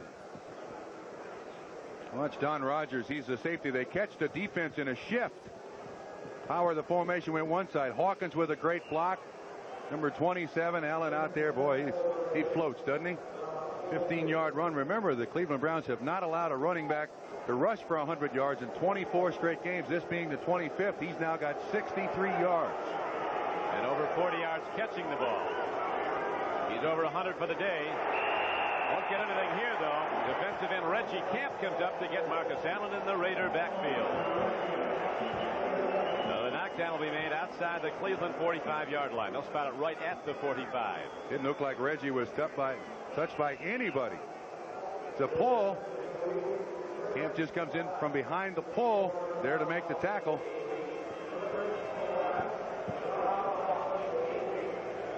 Nobody gets very much against this Cleveland defense. The Raiders today using a lot of different plays. Same people getting the ball, but different ways. Right now, the Raiders have a 14-7 lead. Wilson throws, and Christensen comes up with the ball. There's a marker down both in the backfield and where Christensen caught it. He said he got it. Roughing the passer. Took a shot at Wilson, did the Cleveland Browns, and Ben Dreith was there to call it. And I think the other flag is on Cleveland, too. Going to be pass interference against Al Gross. Stopping the clock with 12:02 to play in the third quarter.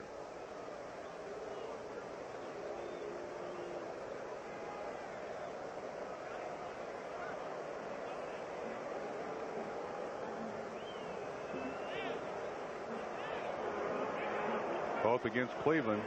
They'll take the one that cost them the most yards. Defensive pass interference declined. Roughing the passer will be accepted. 15 yards and a first down. Now, one of the problems that tight ends now face because of the bump and run coverage on the outside, the release off the line, and the contact made by people down the line. You see Eddie Johnson on the inside, Gross on the outside, hand on the jersey. See him, he's just kind of leading him around the defensive backfield there. Contact, first down, Raiders. So the Raiders have quieted this crowd now. That penalty took something away from the Browns, and here's Wilson going back to his ace. Marcus Allen heading back the other way. Look at the blockers form, and finally Allen is chopped at the 36. There was a channel of blockers on the far side when he cut back, but Eddie Johnson, the inside linebacker, split him and got through for a 5-yard knockdown. A loss on the play. Mark Wilson once again trying to make a block, but he thinks, wait a minute, what am I doing here? Watch when Allen cuts back. You'll see Mark Wilson just kind of dive down to the ground there to avoid contact. Gets in somebody's way. Well, that's about as good a block as you'll see from a quarterback in any game. Good second look. Our producer today for NBC Sports is Kenneth Edmondson. Our director, Richard Klein. Ted Nathanson, the coordinating producer of NBC Football, here to see this big game as the Raiders go long, and the ball is broken up inside the 5-yard line. Dokie Williams was on the fly, and Frank Minifield, the little guy who can go up, knocked it down. Great coverage. One of the things you'll notice here that Minifield does, he gets himself between the receiver and the quarterback. Watch at the top of the screen. He makes sure that if the ball is going to complete, it's got to go through him. See, he's right inside the receiver. Perfect position by Frank Minifield. He's able to just tip it away.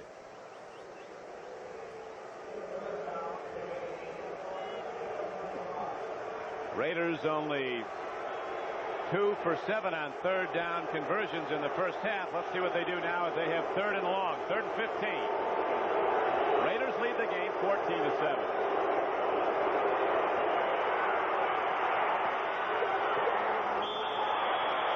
Thrown ball, but Dokie Williams was a little late turning back to look at it, so it comes up incomplete, and Ray Guy comes out to punt the ball for Los Angeles. And for Dixon in coverage there. At the bottom of the screen, right in front of us here, you'll see the hand-to-hand combat, and about right now the ball is thrown. Get your head around. He does get his head around, but he can't get his hands up. That was a well-thrown ball by Wilson, and should have been caught by Dokie Williams. Ray Guy, a great placement punter. Punted 10 times last week against New Orleans. 5 of those went out of bounds inside the 20-yard line. Angles far sideline. That's a spiral deep. They're going to spot it out of bounds. 5-yard line. Great kick. Boy, this guy's something. First and 95 for the Cleveland Browns.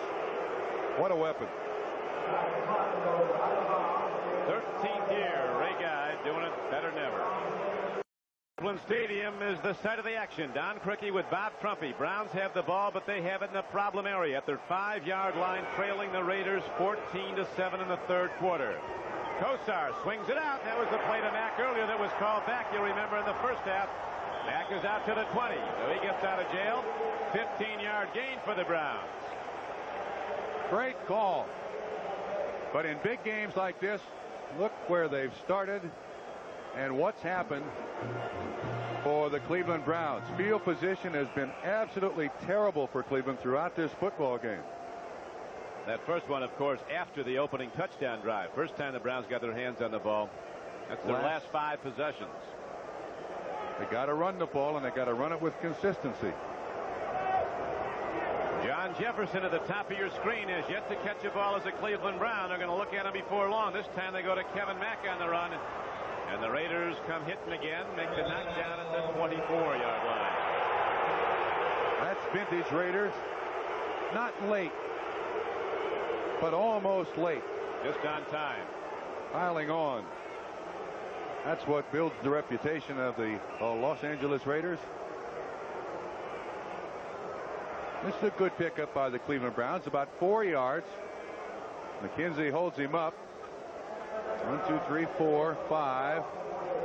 And wait, 6.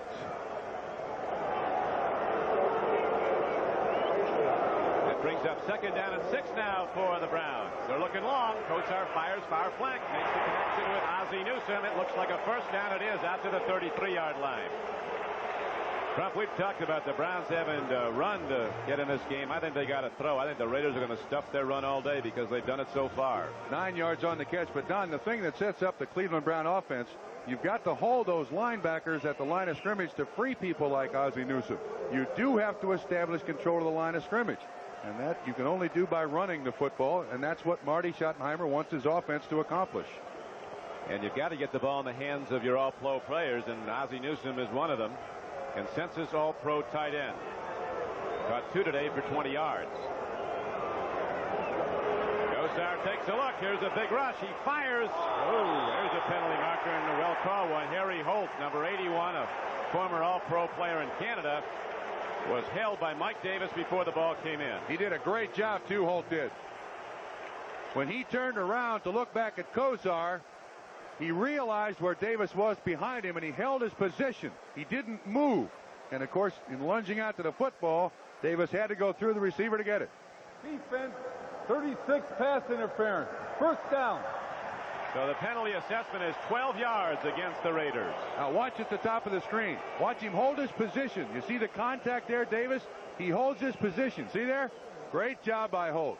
And in the last moment, he dives out. That causes the interference. Very smart play by the young man out of Canada. Mike Davis, they'll never forget the play he made here, though, in Cleveland. January 4th, 1981. He stopped the Browns in a playoff game with that end zone interception when the temperature was about 40 degrees below zero at the chill factor.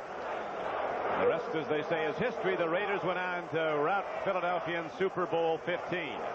Now, though, it's first down for Cleveland. Take the reverse. Kevin Mack takes it ahead. He gets it out 8. Across the 50-yard line down to the Raider 48. First time that play's been called today. Well, they're moving it around, calling a lot of different formations, kind of holding the Raiders at the line of scrimmage. Scoreboard changing. The Steelers were down 3-0, badly in need of a win. Now they've roared back. Buffalo yet to win a game. Might today. Sold 22,000 tickets to that one. That's all? That was all. The city that led the NFL on attendance not that many years ago averaged 80,000 a game one year. So 79 and change. You don't win, they don't show. Second down and 4 now for the Browns. Kevin Mack didn't get much. Nice play by Matt Millen, who shot the gap, made the first hit for Los Angeles as the knockdown was at the 46-yard line of the Raiders. And the game clock shows 7:45 to play in the third quarter. Trump? Raiders have done an outstanding job against what I think is a much improved offensive team in the Cleveland Browns. They've just about totally shut down the running offense of the Cleveland Browns.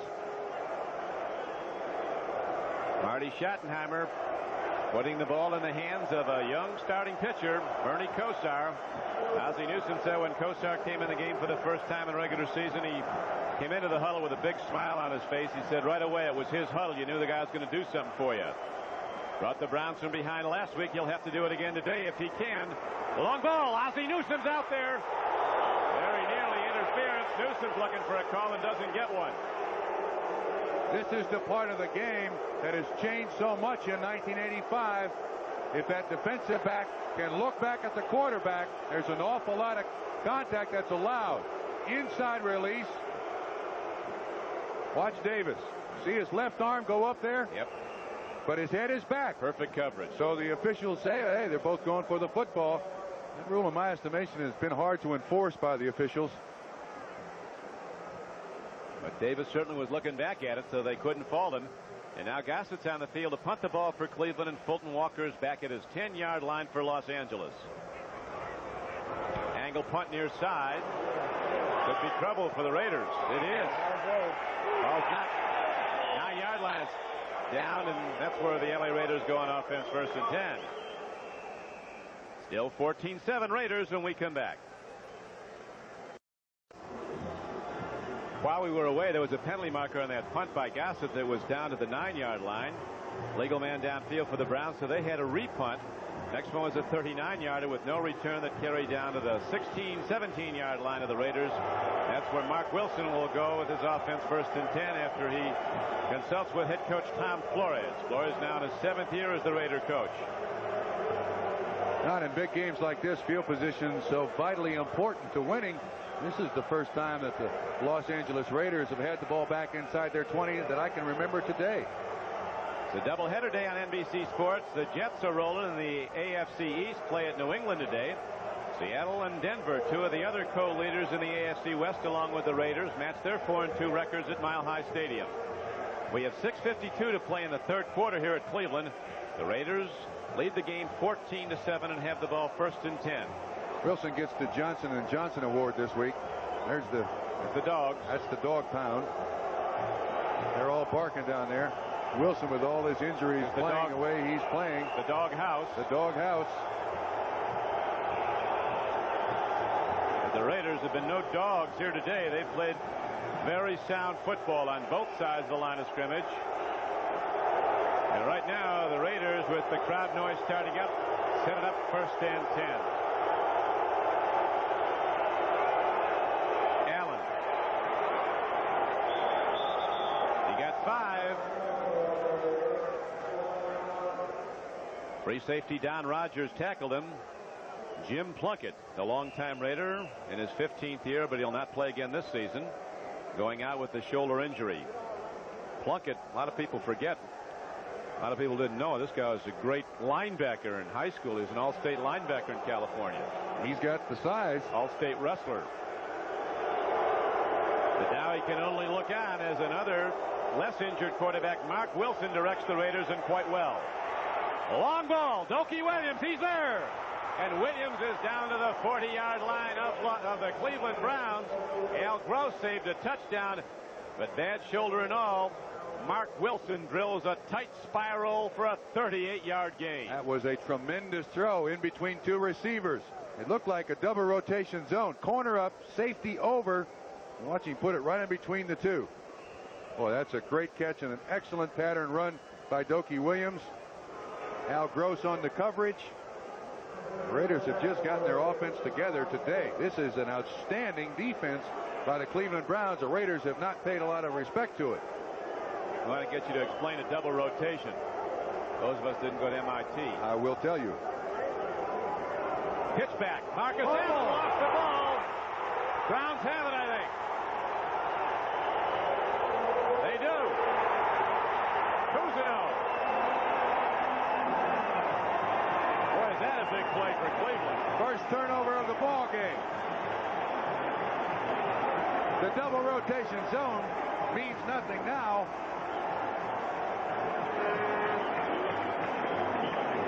On the pitch by Mark Wilson, it did appear to get to the hands of Marcus Allen. A lot of times a running back, you see the pitch. Well, it was thrown a little bit behind him. Hawkins out in front. As good a hands as Marcus Allen has, though, that's an easy catch for him. I have a feeling he was just looking upfield. Browns are going to have to go deep with the throw to beat this Los Angeles team. They're not going to beat him running.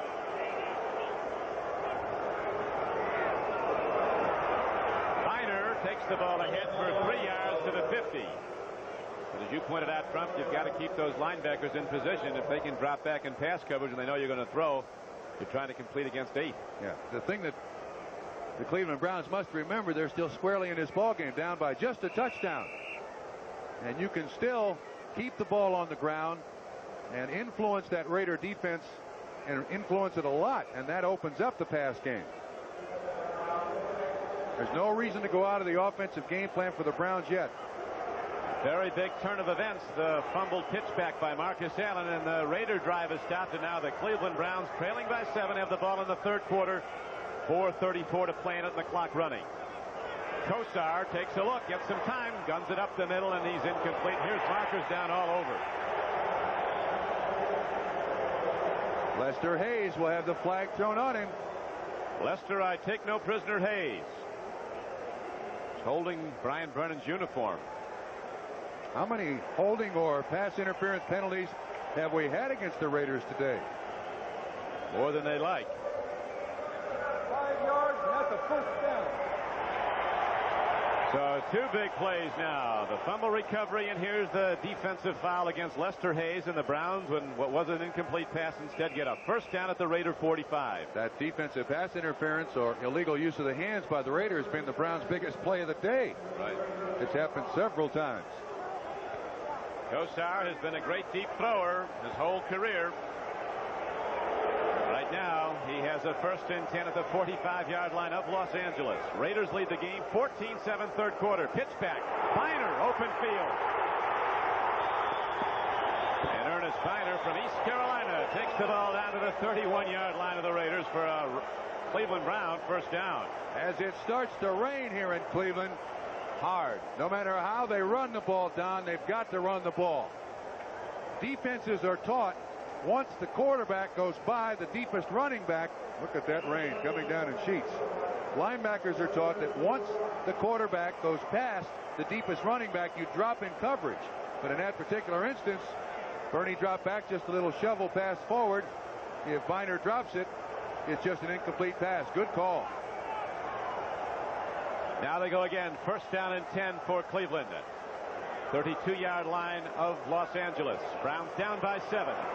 Kosar loops one out, and there's nothing but Raiders nearest to it. Who was he throwing it to? I think he was looking at John Jefferson, who one of these days is going to catch a pass for Cleveland. Bernie's got to learn that you don't kind of hang it up there. That one could have been fair caught by anybody. 4 of 11 for 67 yards. He's used to throwing the ball in the rain, too. That should be no problem out of Miami. They very seldom played a game when it didn't rain. Young man doing his barking for the Browns. Bark louder. They need it. Got that bark juice in him, I think. 2nd and 10 for Cleveland.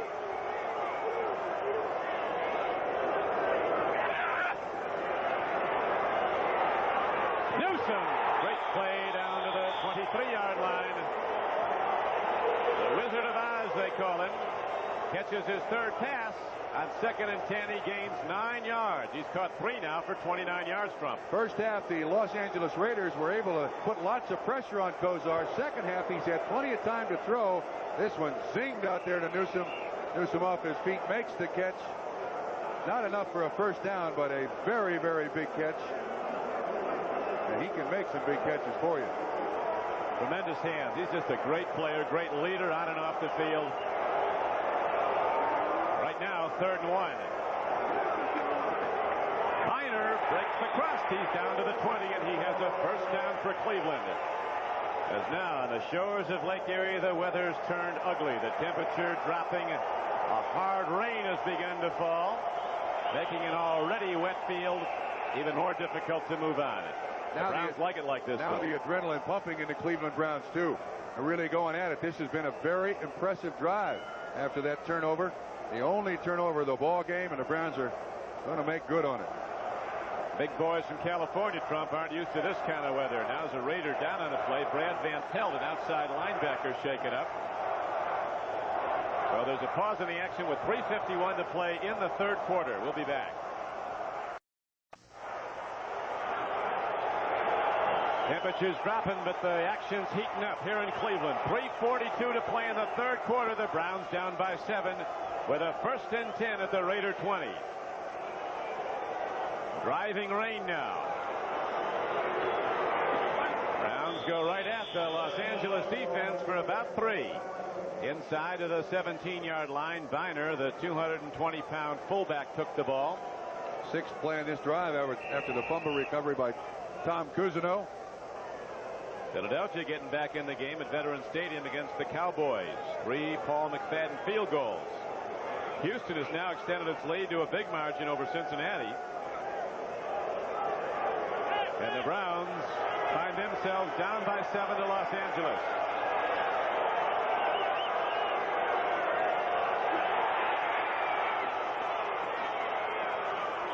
Hey, those guys on the right side are doing some blocking. Lilja moved out. Number 62 made a big block. Matt Millen filled to make the hit. On a 2nd and 7 play, the ball was advanced to the 14-yard line, so it's going to bring up 3rd down and a short 5.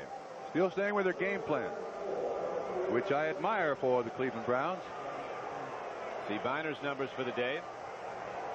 Came in with over 400 yards in the first 6 games for Cleveland.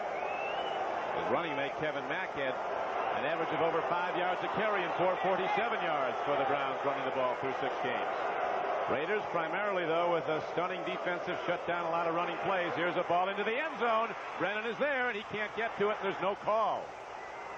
They rule that defensive back Sam Seal was looking back at the ball, which he was, so it's a clean play, and Brennan is screened off from the football. That brings up 4th down. That bump and run by these two teams is outstanding.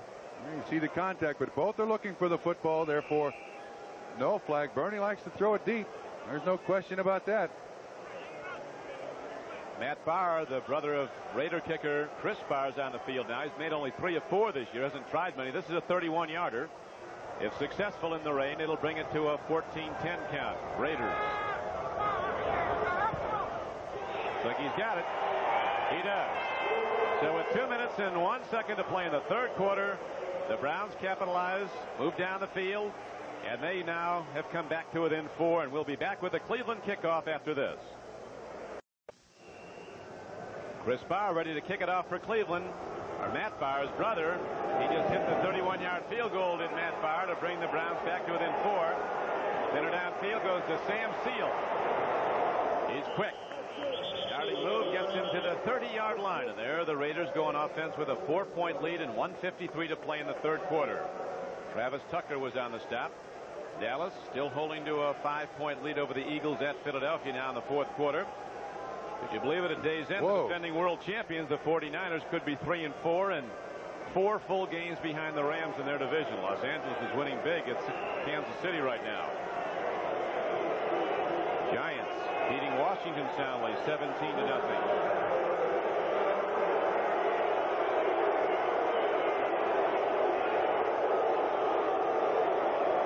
Jesse Hester goes in motion. The give goes to Marcus Allen. Raiders Trump talk about their offense. Allen gets the ball almost all the time as a runner. Said we really run a two-back off, but it was a one-back offense with the second back in just really to block. It functions very much like the one-back offense. I don't blame them either. Hawkins is an excellent blocking running back, and Marcus Allen now 18 carries, 64 yards, as many times as you can get it in his hands. That's very smart offense. Bruce Davis at left tackle lines up. Charlie Henn at left guard. Osbar down over the ball at center, gives it to Wilson on 2nd and 6. Intercepted. Gross has the ball for Cleveland.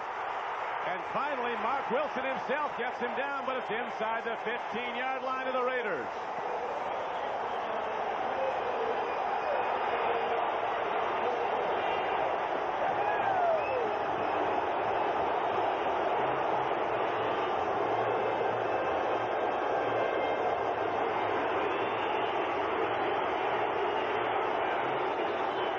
Some people barking. You can hear them in the background barking in the doghouse. Christensen was the intended receiver. They had double coverage inside and outside on Christensen. Generally a very high percentage pass completion for any offense. Gross in the right place.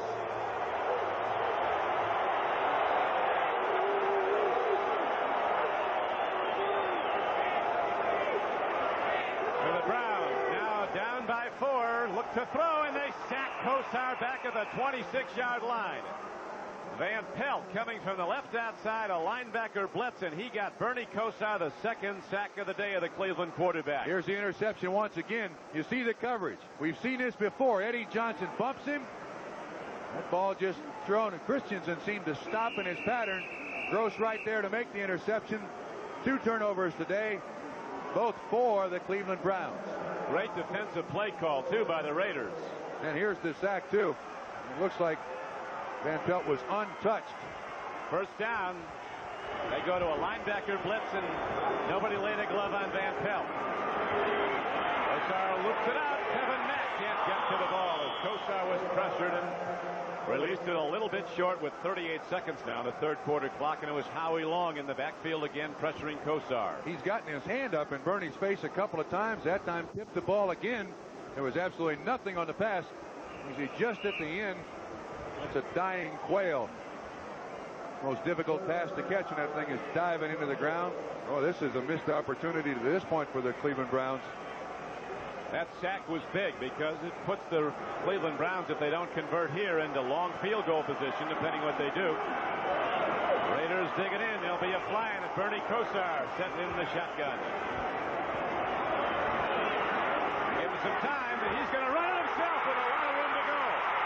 Kosar is down inside the 15-yard line. He's well short of a first down, but he does make it a sure shot field goal now for Matt Barr. The only thing is, though, he's got a field goal no matter where he is out there. You got to try to throw the ball in that instance, Don. That's too long a field goal, though. Into the open end with that wind. Look at that flag. That thing's straight out, blowing in. But still, that's the field goal kicker's responsibility, not the quarterback. If he throws the ball, it's a lot easier to gain the needed yards than it is for Bernie Kosar to run it. Now they're going to let the quarter run out, so they'll have that wind at their back. They'll be back after these messages from your local station.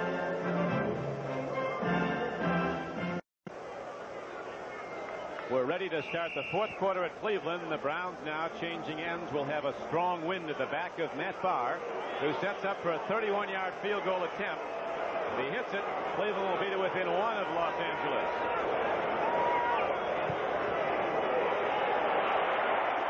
He got it. Airtight. It's a 14-13 game. Raiders have the ball, and the Browns will kick it off. So the big play by Al Gross, the interception. Does not result in a go-ahead touchdown, but the Browns do come away with points. The sack by Van Pelt was enormous. Yeah, that was an awful big play. The 2 turnovers now by the Los Angeles Raiders have cost them 2 field goals, which if you're a Raider fan and supporter, at least the Raiders have kept the Cleveland Browns out of the end zone with great field position on both turnovers.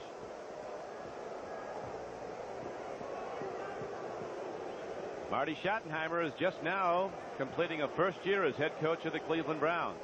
As of next week, it'll be his 1 year on the job. He took over at the halfway mark a season ago when the Browns were 1-7. Stepped in for Sam Rutigliano. They finished 4-4 the rest of the way. Were beaten in overtime, their opening game, by the St. Louis Cardinals, and the Browns had lost so many close games a season ago. Schottenheimer insisted this is a new year and we're not going to lose close games, and they came back and started to win, winning 4 of their last 5 and 3 in a row to take sole possession of first in their division. See how much numbers mean nothing. Time of possession clearly in favor of the Cleveland Browns, and the Raiders lead.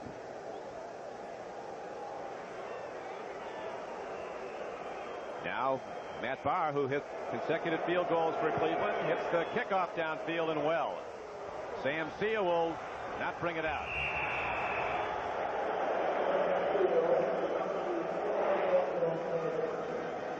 So the Raiders go on offense, 1st and 10 at their 20-yard line. Mark Wilson at quarterback has been effective until that last throw when he tried to drill it into coverage to his tight end Christensen, and Gross came away with the ball.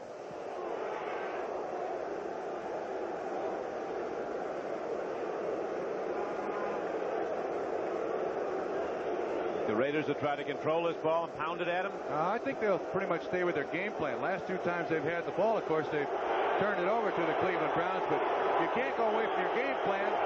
Momentum now on the side of the Cleveland Browns.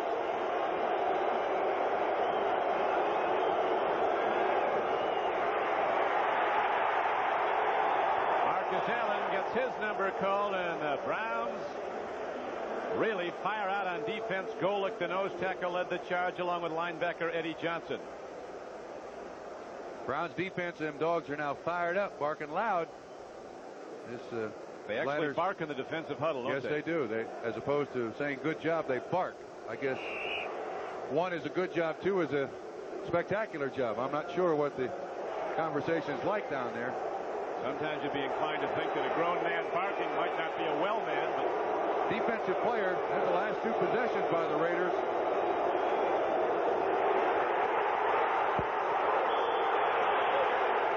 It was grounding, but now intentional grounding call is going to be signaled against Wilson and the Raiders. And now let's go back to NFL 85. Bob? Well, Don, when Trump gets back to Cincinnati, those callers on his talk show will be in a foul humor. Rookie Ray Childress smacks Boomer Esiason. It causes a fumble into the hands of Mike Stensrud. Moments later, Moon to Drew Hill, 34 yards. It's now 34-13. Third down. Don, that's the most expensive penalty an offense can have. Yep. Cost the yards and the down. That it was surely intentional grounding. Wilson was going to be sacked, and he just released the ball to a wide open area of the field. He hit green, but there wasn't a receiver near it. The reason it took the official a long time before he throws the flag is the referee is back there to protect the quarterback first. He looks for the late hit, then he looks for the intentional grounding. Marcus Allen is the engine that drives the Raider offense, and he's only got 4 yards in his last 6 carries.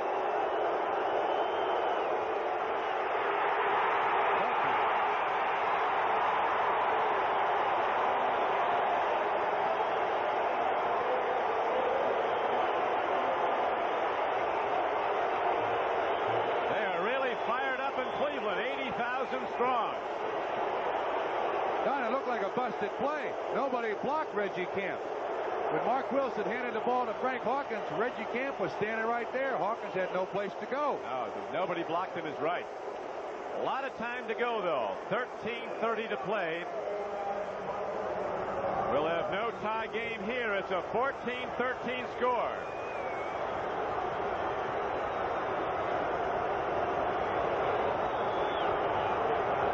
Ray Guy, one of the main men for the Raiders, hits a long spiral downfield. Brian Brennan goes back in the rain, fields the ball. Light rain now, and he's down at his 48-yard line.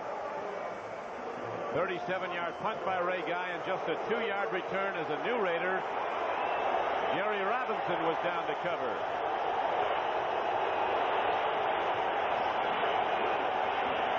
Ricky with Bob Trumpy. Cleveland Stadium, a place to be this Sunday afternoon as the Browns trail the Raiders 14-13 with 13:06 to play in the game. Cleveland with the ball, and to the run on first down goes the fullback. 5'10", 215-pound Ernest Biner, who is knocked down by Matt Millen.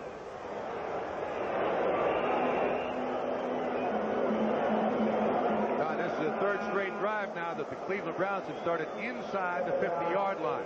Previous two, of course, just 6 points, 2 field goals.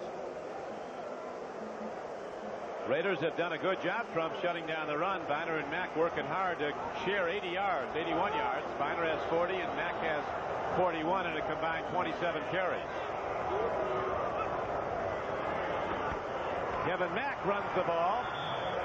Nice stutter step, then accelerating into the gap. Lyle Alzado made the tackle for the Raiders, but it brings up 3rd down and 4 for Cleveland. That was a short trap by the Browns. Mack did an outstanding job of waiting for the block. That was that stutter step.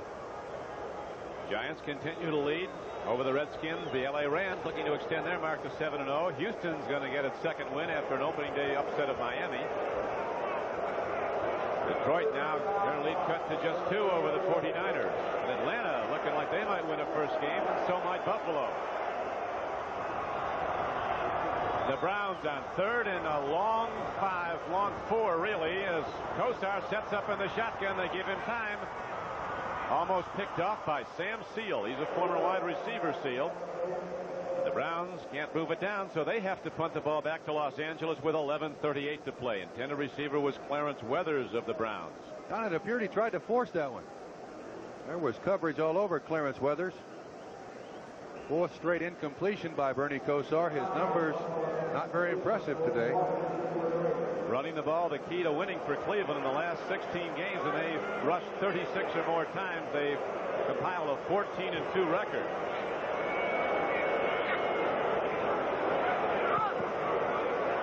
Well hit ball by Gossett, angling it near sideline, and he gets it out of bounds. We'll see where. Going to spot it. The 11, a little farther upfield now. They keep walking. They bring it to the 13-yard line. A 30-yard punt, but placed out of bounds inside the 15-yard line. So the silver and black come back out with a 1-point lead and 11:30 to play in the game. Bernie Kosar only 5 for 15 throwing the ball, Trump, but at the end of the day, it might be good enough to win what he's doing. He's your quarterback for the Cleveland Browns for the rest of this ball game. You can't make a change now with just 11:30 to go in the 4th quarter. It's up to the Browns defense. Marcus tries the left side, and there's not much there as he's knocked down at about the 15-yard line. Marcus Allen still hauling that skin. Browns still pounding at him. As you see, they've been shutting him down. They really shut down, just like pass offense starts with pass blocking, run offense starts with run blocking, and the Cleveland front, particularly those very active, quick linebackers, have been shutting it down. This is Cleveland defense's game right now. From here on out, they got to stop the Raiders. Give the Cleveland offense as much good field position as they can. Long ball. They're looking at Jesse Hester, but he can't quite get there. Mark Wilson throws a beautiful long ball. That's a pure spiral heading down the field, and maybe a yard long for Jesse Hester, a flyer out of Florida State, the Raiders' #1 draft choice. And for Dixon on the coverage, one of the advantages that Wilson has, he's got to be the tallest quarterback in the NFL at almost 6'7". I think he's listed at 6'6", but about 6'6 and a half. As you know, Trump, the Raiders bear watching in the 4th quarter. Last year they led the NFL in 4th quarter scoring. This season, the 4th quarter has been their highest scoring period again. They can play beat the clock. They're holding to a 1-point lead right now are the Raiders. 14-13. Big rush. And Allen can't quite hold on at the 27-yard line. Thrown behind him. Just enough pressure by the defensive line to hurry Wilson ever so slightly. Allen on the pattern. He runs a good one. See the way he stops and has to come back. Tough catch. Tough catch. If that one's on the money, it's the first down for the Raiders. The Cleveland defense is held again.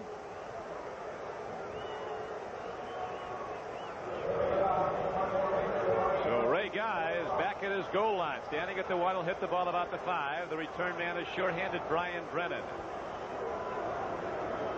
Got 66 passes from Flutie as a senior at Boston College. Flutie was a junior. Here's a long hit downfield. Brennan fair catching at the 48. Browns with good field position after a 37-yard punt. It is a doubleheader day on NBC Sports. Most of you will see the New York Jets, a rolling outfit right now, go against the New England Patriots at Foxborough, Mass. And then also there's a very big game at Mile High Stadium in Denver where the Seahawks and the Broncos hook up, both at 4-2 at the outset of the day, tied for first place in the AFC West along with the LA Raiders. Raiders right here in Cleveland are leading 14-13. It was projected to be a very close game, and it has been that. Raiders had a 14-7 lead. Cleveland coming back with consecutive Matt Farr field goals to cut it to 1.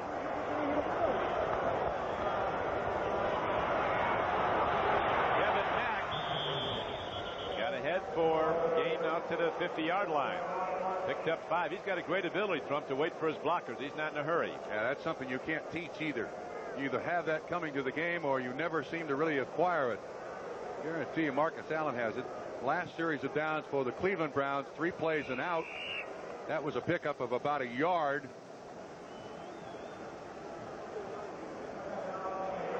So young Bernie Kosar, he's only 21 years old, from nearby Boardman, Ohio. Grew up always wanting to play for the Browns. Second and 9.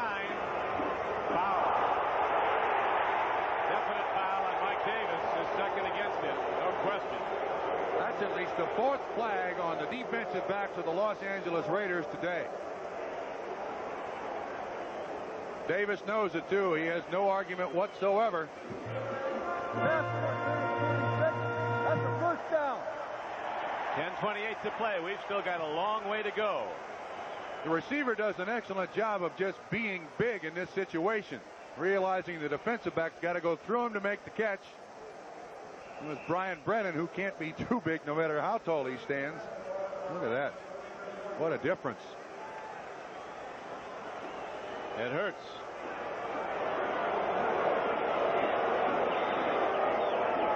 So the Browns get a first down, trailing by 1 in the 4th quarter. More markers as the carry by Kevin Mack is down to the 40-yard line of Los Angeles. Now that's one of the things that Bernie Kosar can do to really help his offense. Vary the cadence enough to draw some people off sides, and that's exactly what he did. It'll be 1st and 5 for the Cleveland Browns. That's a learned art too.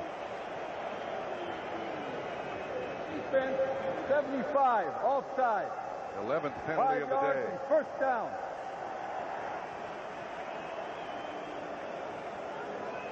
So the Raiders falling back now with the yellow flags thrown against them, and now the ball is set down at the 38-yard line of Los Angeles. 37-yard line where they place it.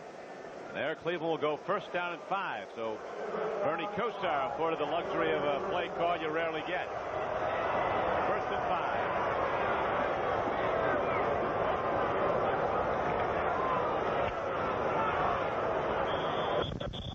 Slam bang football. Ernest Biner. Shortest distance between 2 points, and Ernest takes it on a straight ahead slash. Rookie linebacker Reggie McKenzie, 54 for the Raiders, made the hit. I don't blame the Browns for being very conservative in this situation. A lot of clock left, though, as you see it wind down to 10 minutes in the 4th quarter. Raiders leading 14-13. They led at halftime 14-7. Only scoring in the second half has been a pair of Matt Farr field goals for the Browns. One in the 3rd quarter, one in the 4th. Got to hurry. 5 seconds left on the clock, and Bernie takes time out. 2 timeouts left now for the Cleveland Browns. They don't want to spoil this drive as they could take the lead with another field goal. So Kosar comes to the sidelines and will be back. In the 4th quarter, it's 14-13. Steiner runs the ball. Browns conservative in their offense on a 2nd down and long 2 call. They go down close to a first down. I think Schottenheimer and Flores were teammates, weren't they? They were for a year. Buffalo, 68. 1968. I imagine both appreciate where they are now as compared to then. Didn't have a great year, but it worked out well. That was the year the juice came in the next year. Ah, yes. 1-13. Giants, after 2 straight losses, disappointing ones, and back now to beat the Redskins today, 17-13. 17-3, excuse me. 3rd down and short for the Cleveland Browns. Margin of victory can make a difference. Yes, it can. This Cleveland offense has struggled for most of the day. You take away the pass interference penalties by the Los Angeles Raiders, they've had a lot of drives stopped. Raiders have helped them a great deal. That really has hurt. Series of penalties against Los Angeles. Some of the penalties you almost have to take, though, Trump. Ozzie Newsome gets open. He'd have gone a long way if Davis hadn't tackled. That's true. And this team, the Los Angeles Raiders, they don't mind taking those penalties. Johnny Davis, a power back, is in. He's the up back. Second back through is Binder, and he's ahead. It looks like for a Brown first down. The rain has stopped here in Cleveland. It rained very hard for a while during the game. Rained 2 inches yesterday. Field soggy.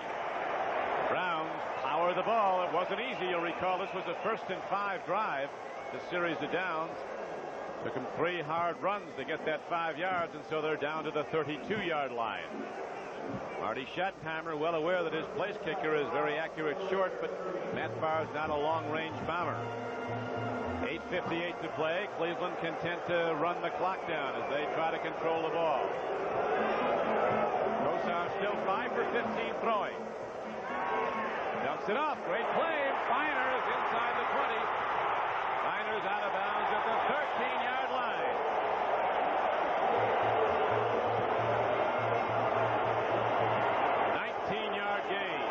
Same play they've run with some regularity. A little half roll by Bernie. He's got good protection there. Feiner uncovered for about the 3rd time. That was the play they ran in the first half that was called back. And watch Ozzie Newsome. You want to see a block? First of all, he had trouble getting away from Mike Davis, but watch this block. He gets Feiner another few yards. Davis on the ground. The Browns with first down. Mack wisely puts 2 arms on the ball, something Binder did not do, and those Raiders know how to put their helmet on the football and take it away. He holds on, gets a little bit, but he gets it straight ahead, and so the Browns are straight away at a field goal attempt with still 3 more downs coming on this sequence with 8:23 and running in the 4th quarter, and the Raiders in the lead 14-13. Matt Barr, he kicked on a Super Bowl championship team at Pittsburgh.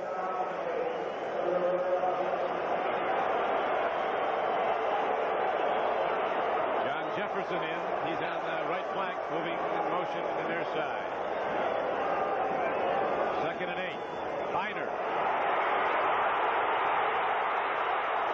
He's down to the 6-yard line. He'll be short of a first down. It'll bring up 3rd and about 3. Ran right through the tackle of Mike Haynes, number 22 of the Los Angeles Raiders. Strong safety Mike Davis made the tackle for the Raiders. And the game clock ticks down on what is now turning into a cold day in Cleveland. It's down to 7:35 and running in the 4th quarter. Good block by Mack on Van Pelt. Now watch Feiner run right through the tackle of Mike Haynes. Good enough for a pickup of about 5 yards.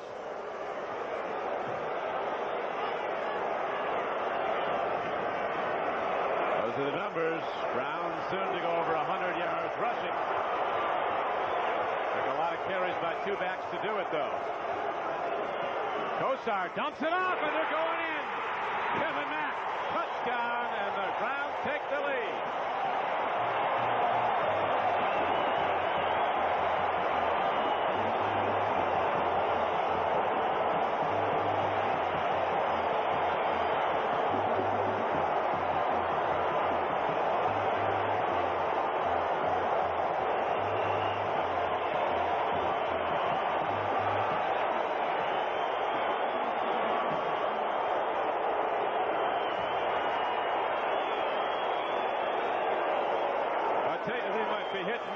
On the decibel count here in Cleveland as 80,000 raise the roof of this old stadium on the shores of Lake Erie. A 7-yard touchdown play.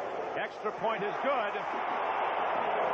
7:06 2:07 to go in the game, and now the Raiders find themselves behind for the first time in the game. They trail 20-14 and need a touchdown. Kosar's numbers, 7-17, 102 yards, and that touchdown to Kevin Mack. He didn't have great numbers a week ago, as you remember, Trump. He said, I'm out here to get W's. That's what we got. Good play action fake. Holds Matt Millen. We can run that back again. You'll see exactly why he is so wide open. Kevin Mack. Matt Millen, the middle linebacker, has to respect the run. And at that spot on the field, he's got to make sure that he doesn't allow somebody to run right at him. You can see the moment's hesitation by Matt Millen that allows Mack to get out in the flat. An easy catch. Kosar knows when to get it on the money, doesn't he? Down by the goal line. Watch again. Watch 55. Watch 55. You see the fake? Holds him already. Mack is out in the flat. Touchdown. Philadelphia just beat Dallas 16-14 in an upset at Philadelphia. Now the Browns kick it off. Sam Seal sees the ball go in and go out of bounds before they got to the end zone. Now it's a touchback. It comes out to the 20. So the Raiders, needing a touchdown, have 80 yards of real estate down to the Cleveland goal line as Bernie Kosar, who wouldn't get nervous if the building was on fire. He's an amazing guy. You know, Don, one of the signs of an excellent team is a team that doesn't play particularly well still comes up with the winning numbers on the board. Offensively, the Cleveland Browns have not done anything outstanding. They've run one play that's gained him a majority of yards. Got a lot of penalties against the Raiders, and they lead. Team of character. But the Raiders are something. They can play beat the clock better than anybody. They've got time now. Throw and a completion. Christensen takes the ball to the 24-yard line. A 20-14 game. The Browns in the lead for the first time with the clock running and 6:50 as you see to play. Hanford Dixon made the stop. There it is. The Philadelphia Eagles score late in the game. Jaworski threw to Kenny Jackson, a 36-yard touchdown pass play that brought the Eagles from behind. The Rams, with a shutout, go to 7-0, a perfect record. The Bears will try to equal that when they play Green Bay tomorrow night at Soldier Field.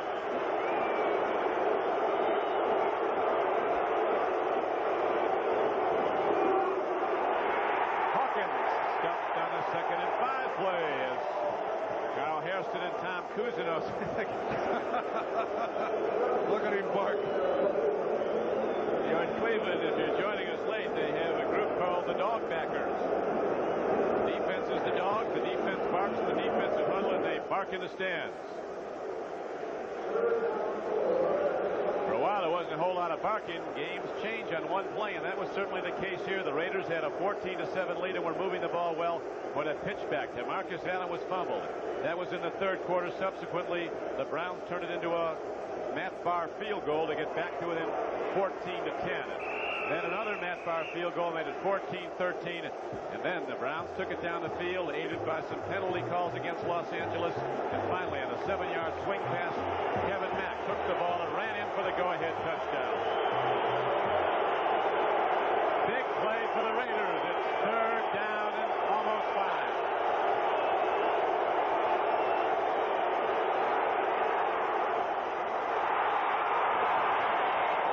The Browns defense holds with 5:35 to play. Fourth down arises for Los Angeles. I think these guys didn't want this game. Well, they don't have it yet. Intended for Todd Christensen, but 4 guys tipped it. Just enough pressure on Wilson that he had to throw it when he did. He has tried very hard to get that ball into Todd Christensen.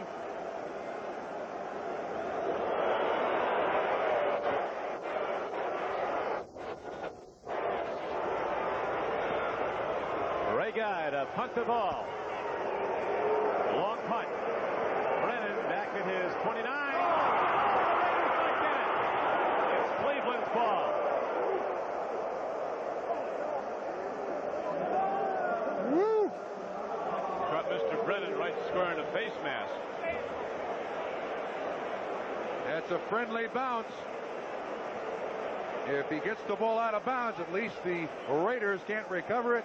which he does. Great second look. Our producer for NBC Sports Today is Kenneth Roy Edmondson. Our director, Richard Klein. As right now, we have 5:23 to play in the game. The Cleveland Browns are holding to a 20-14 lead. Kosar's numbers aren't Hall of Fame, but the end result is just what they like.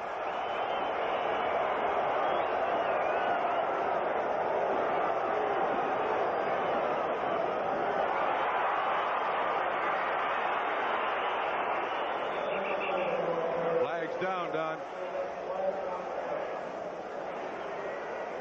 Ended up losing yardage on the play as the ball is back at the 25-yard line. 7-yard loss on the play. Holding Cleveland.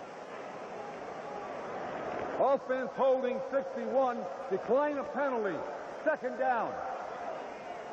You got the center, Mike Babb. But the Raiders will take the play with a loss where they spotted of 8 yards all the way back to the 25-yard line. So now it's a long yardage play for Kosar and the Cleveland Browns. Lyle Alzado spent 3 years here in Cleveland after his years at Denver. They traded him to the Raiders for an 8th round draft choice, and Alzado said that was the biggest motivator. They only thought I was worth a number 8.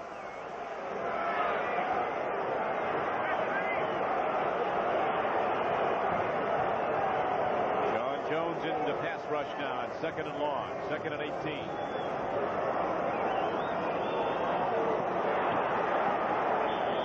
Kevin Mack takes the ball to the 29-yard line. Matt Millen knocked him down on the play. Raiders looking to get it back now as the game clock keeps it ticking down. 4:35 left to play. It's clearing up somewhat in Cleveland. No threat of rain right now. The lights are on. If I were Cleveland, I think I'd run this, not take a chance with a turnover, and hope Mr. Gossett gets off his best punt of the day. Turn it back into the hands of my defense. Good point. Defense is what wins games for the Cleveland Browns. And it's gotten stronger as this game's go on. They do indeed go to the run, and Kevin Mack takes the ball. He lost it for a moment. Raiders think they have it. Official says no. He got really nailed. Take a look at that again. Mikel, as you can see, is exercised.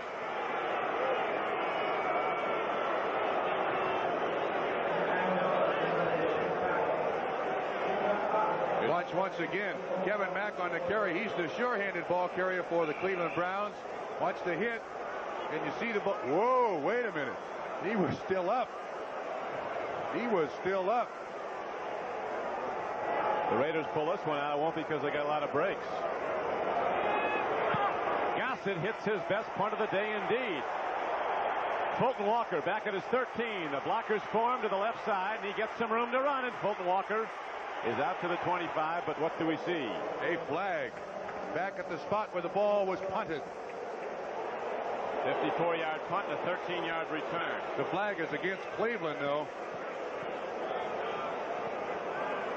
They're going to make him kick it again? For sure. Offense 88, holding, 10-yard penalty, and 4th down. You know, Don, that carry by Kevin Mack, I think that was a fumble and a recovery by the Los Angeles Raiders.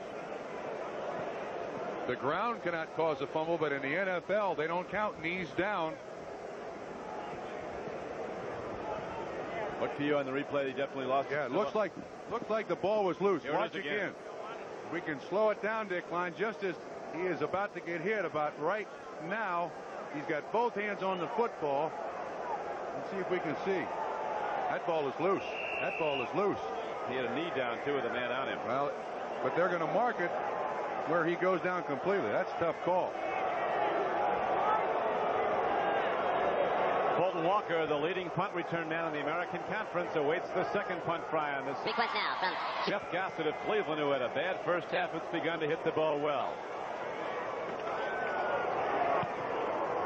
It'll come back. Oh, they got a chance, Don. Great blocks.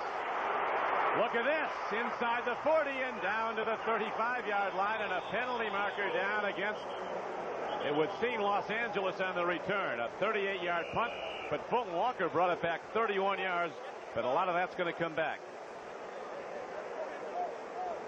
Jeff Gossett was the man who came over and made the hit. So the game clock now is stopped with 2 minutes and 53 seconds to play. The Cleveland Browns are in the lead 20-14. Last score of the game was the first time the Browns have led all day. They trailed 7-0, tied the game 7-7. That was early in the first quarter when both teams scored in their opening drives.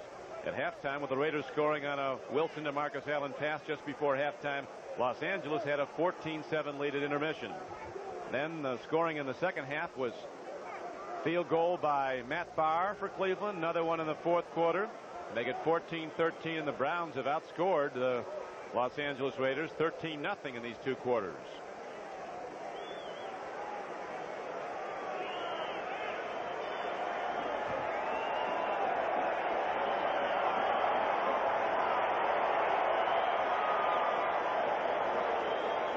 The call, the clipping call. Number 30, illegal block, low block. Number 30, 15 yards. Stacey Turan. The thing that hurts most is they don't mark that penalty off from the spot where the return ended. They mark it off from the spot where the penalty took place.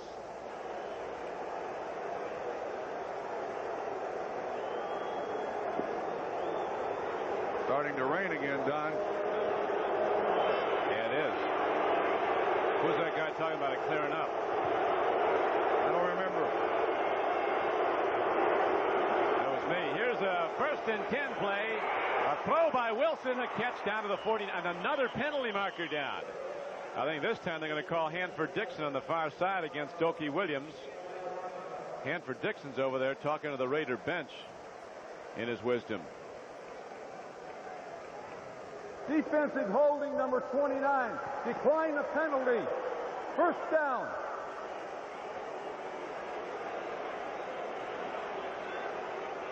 A missed Raider field goal that hit the upright was a big problem in this game also.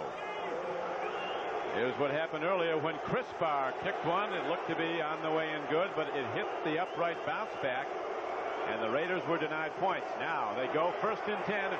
Wilson throws, the ball is caught at the 39-yard line. Eddie Johnson was the man who hit Jesse Hester, the rookie, as a gain of almost 10 yards. It is a 10-yard gain where they spot the ball. It'll be a first down. 2:23 to go in the football game. You can see that the Raiders are going away from Todd Christensen and going to the other side of the field. Hester's caught a couple of big passes here in the latter stages of this ball game. And we harken back, Trump, to that man on the street one day in Oakland when asked what's the best thing about Raider football. The last 2 minutes. It's coming up. 2 minutes and 20 seconds left to go in this game, and the Raiders down by 6. A touchdown on an extra point will win it. Cleveland Browns last season lost 9 games in the last 2 minutes. This year they seem to have changed that pattern. Hawkins runs, and he gets a first down for the Raiders down to the 37-yard line. Cousineau makes the stop, and the game clock will now wind down to 2 minutes to play.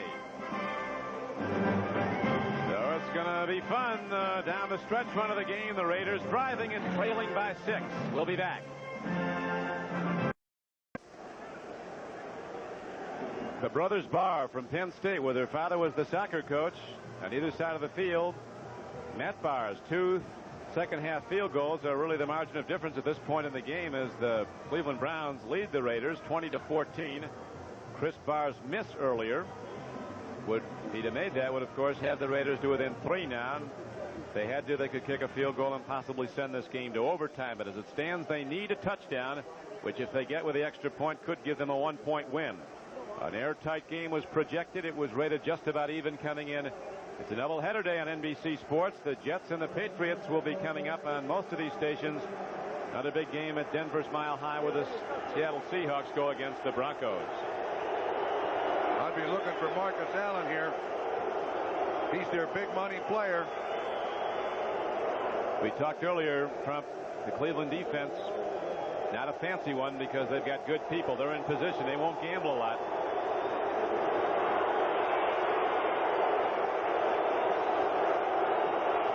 Here's a blitz. Raider throw, and it's incomplete. Don Rodgers almost had the ball. And first down, Rodgers making a diving play at the ball, the second-year man from UCLA. intended for Marcus Allen out of the backfield. Good coverage by the Cleveland Browns. Wilson tries to put this right in between the two defensive players. Almost picked off by Rodgers. When you throw it in Mr. Rodgers' neighborhood, you're taking a chance. AFC Defensive Rookie of the Year. Now, 2nd down and 10 for the Raiders. They trail by 6 with less than 2 minutes to play. Penalty marker as the strike is made to Todd Christensen down to the 28-yard line. Looks to be just short of a first down. We'll see where they spot it. I think they got Frank Minifield lining up off sides. They'll take the play then. 2nd down and 10. It looks like the ball is just short of a first down. If they go with the play, it'll be 3rd down and less than a yard. Oh, they call it against the Raiders.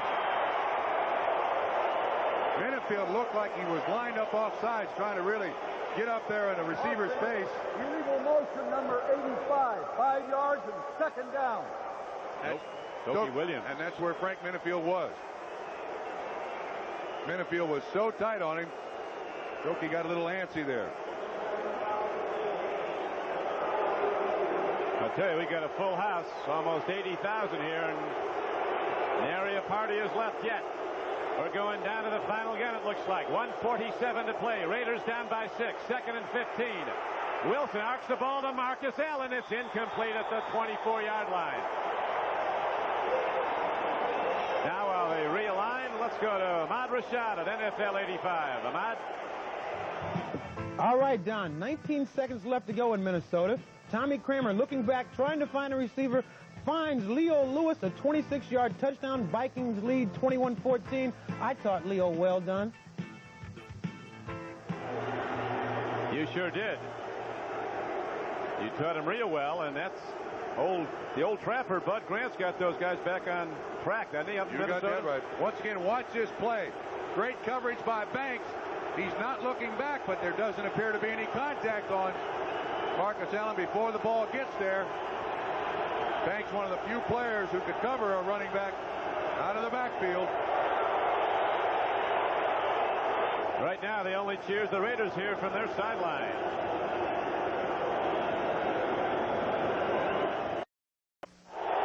The pressure is really on the Los Angeles Raiders, a team that over the years has thrived on heat. Right now, 1:41 left to go. There are the numbers, 20-14. Cleveland leads. The Raiders have not scored in the second half. And when they put the ball in play, the Raiders have 3rd down and 15 coming up at the Cleveland 42. Fans are a big part of this game right now. Wilson going the line of scrimmage. It appears he wants to call a play from the line of scrimmage. He can't get the signals out because the fans are so loud. They'll start up again as the Raiders go to the line of scrimmage. Once again, that reception and good defensive play by Chip Banks. Watch right at the end of it. Is Banks interfering? The officials say no. So the Raiders set up. No, nothing but a big play now will carry this team. Marcus Allen, the lone setback. They flex out the tight end Christensen. He's to the left. Guy's got the dog mask on all day. Wilson can't call the signal. He's probably going to call a play at the line of scrimmage. It's never going to get any better. Browns coaches are calling for quiet. I'll tell you one thing. Wilson's milking this a little bit because he is right up underneath the center. Which is a very wise thing to do. Yes. 3rd and 15. Oh, it's good for a first down. The Raiders get the first down to the 25-yard line. Mark Wilson under pressure guns a line drive throw in just off the turf.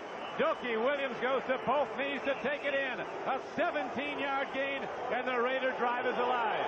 1:20 to play. Raiders trail by 6. Wilson was in the grasp of Chip Banks. He had hold of one of his feet. Still got the pass off. The Raiders, the masters at playing beat the clock. Try to do it again. Marcus Allen takes it inside, and he's down to the 13-yard line. As the game clock is down to 1:02, the Raiders call timeout. They have 1 left. They have to get in the end zone. 12 yards on the run by Marcus Allen. The previous play, that's a highlight. That's a season highlight. Wilson, as hurt as he is, the lack of respect he gets. Chip Banks on a blitz from the outside against Bruce Davis. Now watch, he reaches out, he's got his hand on his leg. Wilson is almost going down. Still able to get the ball off. A big reception for a first down. And why wasn't he ruled in the grasp? Wilson 14 of 30, 205 yards, a touchdown, and an interception.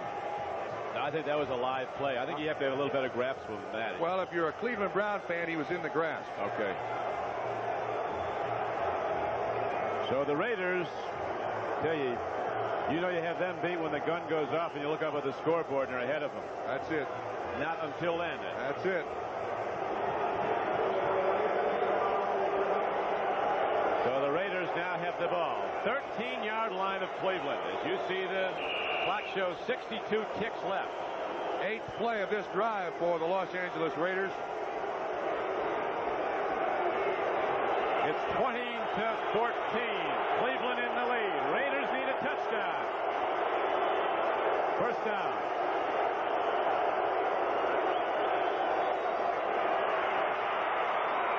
Oh, Hester had it, and Hester lost it.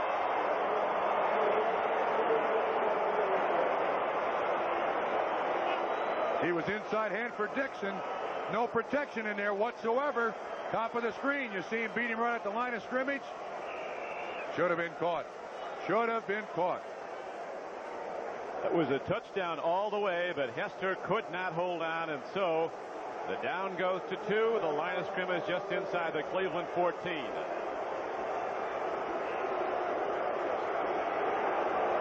The Raiders break the huddle again. The crowd starts up. 58 seconds, as you see on the clock. Second down and 10 coming up for Los Angeles. The Raiders open the season with a 31-0 blowout of the Jets, and the Raiders were beaten badly their next 2 times out by Kansas City and then the 49ers. They've come back to win their last 3 games. You see Dokie Williams talking to Mark Wilson. Look at all those dogs. Remember at the outset of the day we showed you that play from the playoff game of 1981 when Mike Davis made the diving interception of Brian Sipe to stop the Browns, and the Raiders won that playoff game and went on to win the Super Bowl. Now the converse of that is what the Browns need. They need the big play in that open end of the field end zone. Wilson at his leisure now with the backing of the official, waiting for the crowd to quiet down. Cleveland defense trying to get quiet.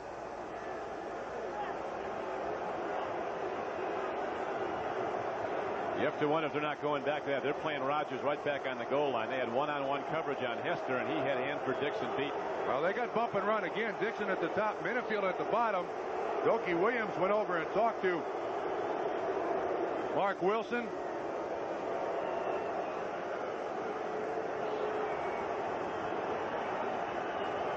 So Mark Wilson, who's thrown the ball 30 times today for over 200 yards, 1 touchdown, 1 interception, sets his team again.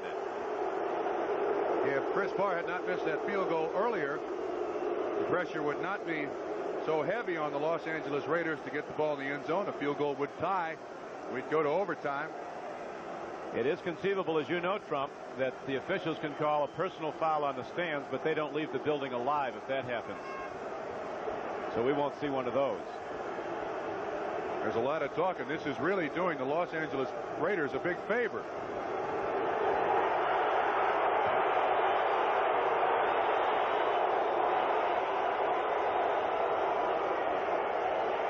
Cleveland fans are going to delay this game apparently indefinitely, and the officials, in their wisdom, not calling a foul against the stands. You can't call signals in this. We might see a flag.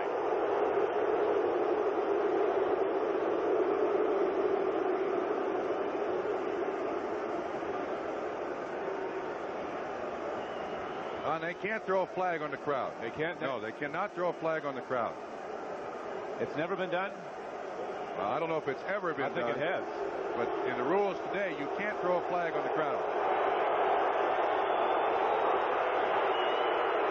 We could be here till Thursday. Now they're starting to throw things on the field. So we'll try again. Marty Schottenheimer trying to keep his people down, his backers, his dogs in the stands. The other end zone would be no problem. This is where the doghouse is. Yep. Now the barnyard chant starts up. I think I'd rather have them bark. We do have a very outstanding doubleheader game for you. To say nothing of this outstanding game, but nothing's going to happen. Now the officials send the Raiders back into their huddle.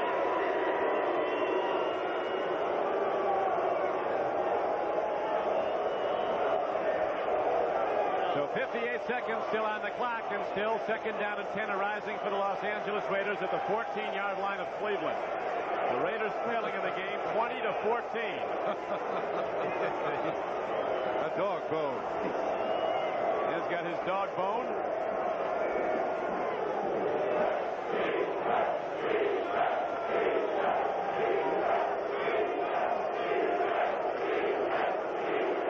Marcus Allen option pass is that removed.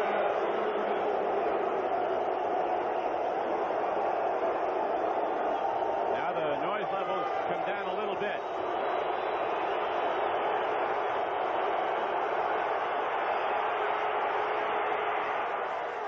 Broken up. Hanford Dixon broke up the play to Marcus Allen, and third down arising.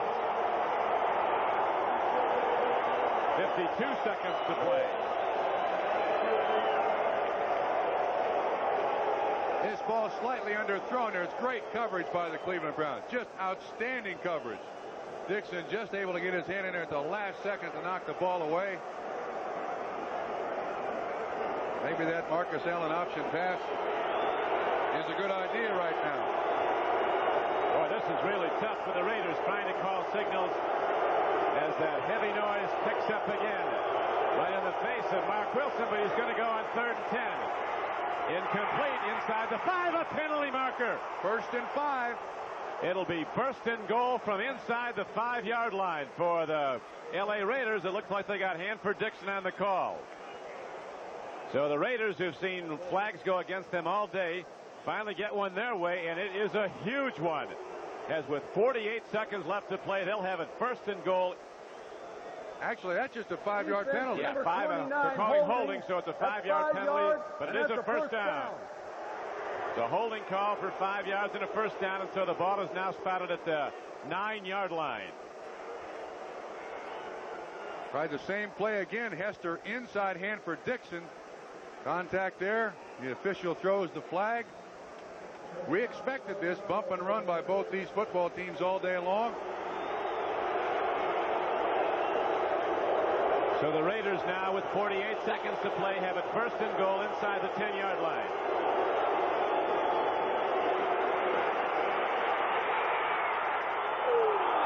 Would have been intercepted, but Hanford Dixon on the wet turf lost his footing going for the ball as Wilson was under pressure, so it falls as an incomplete pass.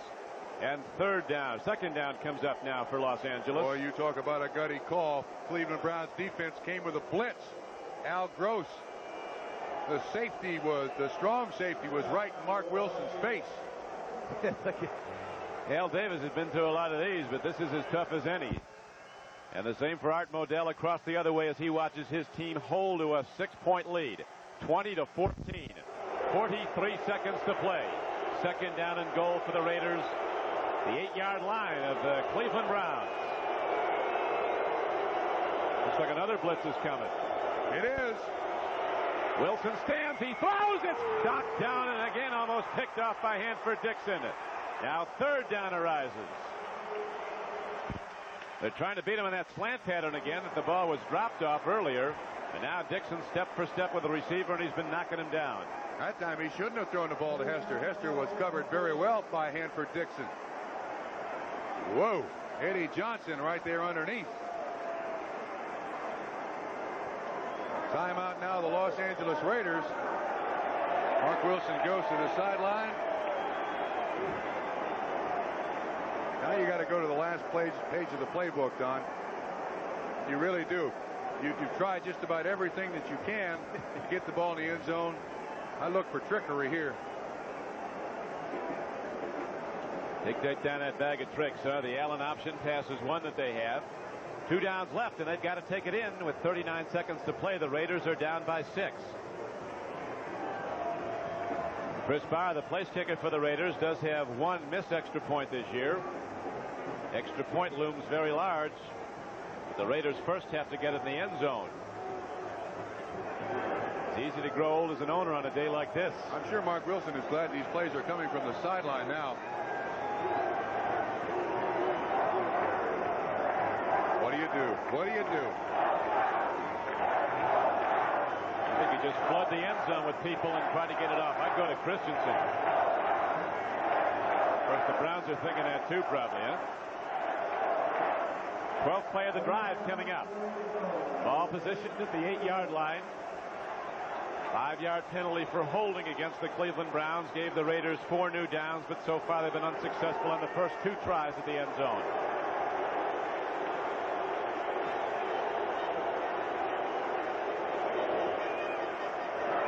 Third down and goal now for the Raiders. They trail 20-14. Broken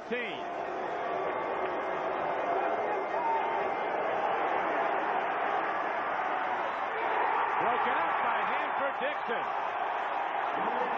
Dokie Williams was the man they were going to, but Hanford-Dixon has made 3 consecutive plays now after he was beaten, but not burned when the ball was dropped.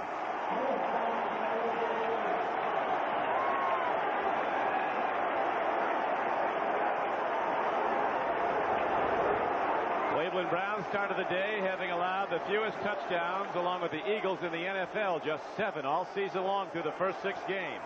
They've not allowed the Raiders any second half points today. Los Angeles had a 14-7 lead at halftime. The Browns have outscored the Raiders 13-0 over the last 2 quarters.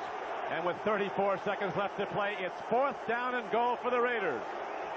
This is it. It's caught for a touchdown. There's a penalty marker down also. They did go to Christensen, and he gets the ball. Todd Christensen catches the ball off the turf. It's a touchdown and also a penalty call on the play. The touchdown will go, and the greatest team in football is beating the clock. The L.A. Raiders make it happen with 29 seconds to play, a game they were seemingly out of. Under defense, decline the penalty. The touchdown is good. 15 yards on the kickoff for throwing a helmet. Unbelievable. But not when it's the Raiders. Christensen won the war of contact there. But now it's not over. The Browns, it's tied right now, so the extra point has to be good, and even if it is, there's 29 seconds left for Kosar to try to get the Browns in position. Barr's missed one this year so far, Don. Chris Barr ready to try the point after that'll break a 20-20 tie. He gets it, and the Raiders lead with 29 seconds to play. Another helmet is fired down on the field, this time by Minifield, and another flag is thrown. So now they'll kick off from 30 yards farther. What a comeback. You realize that the Los Angeles Raiders had 8 plays inside the 25-yard line? Another flag on Frank Minifield. What a catch by Todd Christensen. Man sitting with Al Davis is Sam Berkovitz, maybe the all-time Raider fan. He's almost ready to come out of the box. Look at that. That ball thrown low. Christensen does a great job with the contact. Watch once again. He looks left, waits for Christensen. He sees the contact, stands right in there. Oh, what a catch. We'll watch the reaction. Davis on the left, Modell on the right.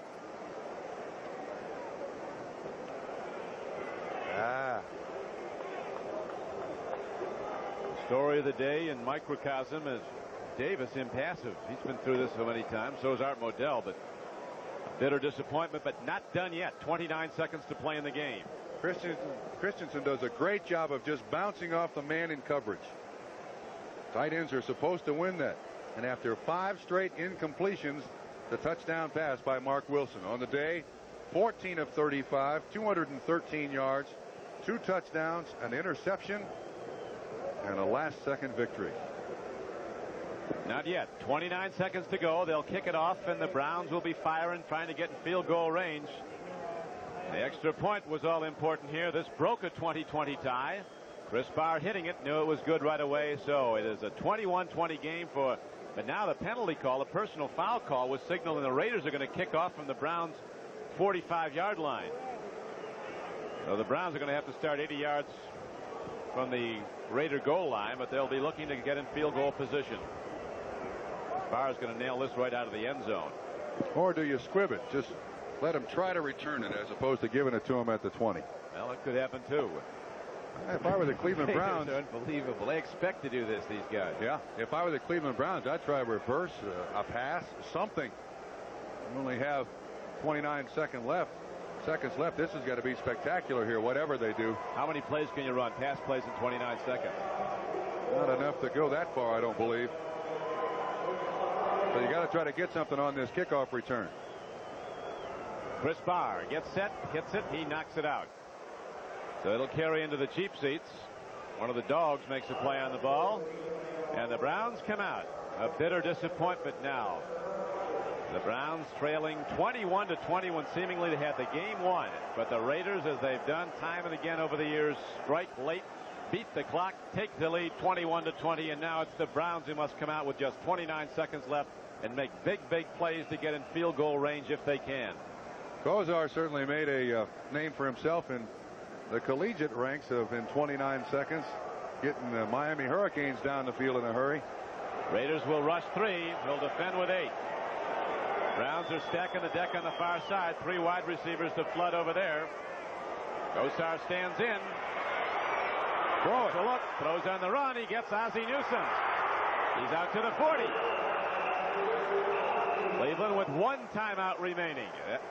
Remember, they used one earlier in the half when Kosar didn't like an alignment, came over to get some counsel, but they do have 1 timeout remaining with 20 seconds left to play. A 20-yard gain on that play. When you run out of timeouts, that takes the middle of the field away from you. Buffalo Bills finally win a game, 21-9 over the Colts. The only problem is nobody in Buffalo will know it with 22,000 people there. That's right. 79,000 here today. And right now, they're waiting to see what's going to happen. 20 seconds left to play. The ball at the 40-yard line. The Cleveland Browns under the gun. I wonder if the Cleveland Browns have the hook and lateral pass in. That play run by Miami a number of years ago. You had that game against San Diego. This would be an excellent time to run the hook and lateral. They got to do something sideline. They got 1 timeout left. They really can't. I don't know if they can use the middle of the field. That's what's open now. If they use it, they'll have to call another timeout. And then they'll be out of them. 20 seconds to play. Well, they can't really call a timeout, and you can't really aim towards the sideline. Again, the Browns stack the deck, this time near side, as Kosar against a 3-man rush stands in. Fires over the middle. It's incomplete at the 45-yard line. John Jefferson claims foul, but no flag comes in. And with 15 seconds left and 1 timeout left, it's second down now for Cleveland. The Browns trailing 21-20. A doubleheader day on NBC Sports. We'll be switching after this immediately to the Jets at New England game or to the Seattle at Denver game. Well, we're going to find out how strong Bernie Kosar's arm is in the next couple of plays. He's got to wing it as far as he can get it and hope for a flag. Phenomenal reception by Todd Christensen on his knees in the end zone. Dropped the Raiders back. That tied the game. Then the extra point by Chris Barr was good, and the Raiders have a 1-point lead. Kosar loops one out. Biner has the ball, heading for the sidelines. He gets out at midfield. 7 seconds is all that remains, though. It used a lot of time.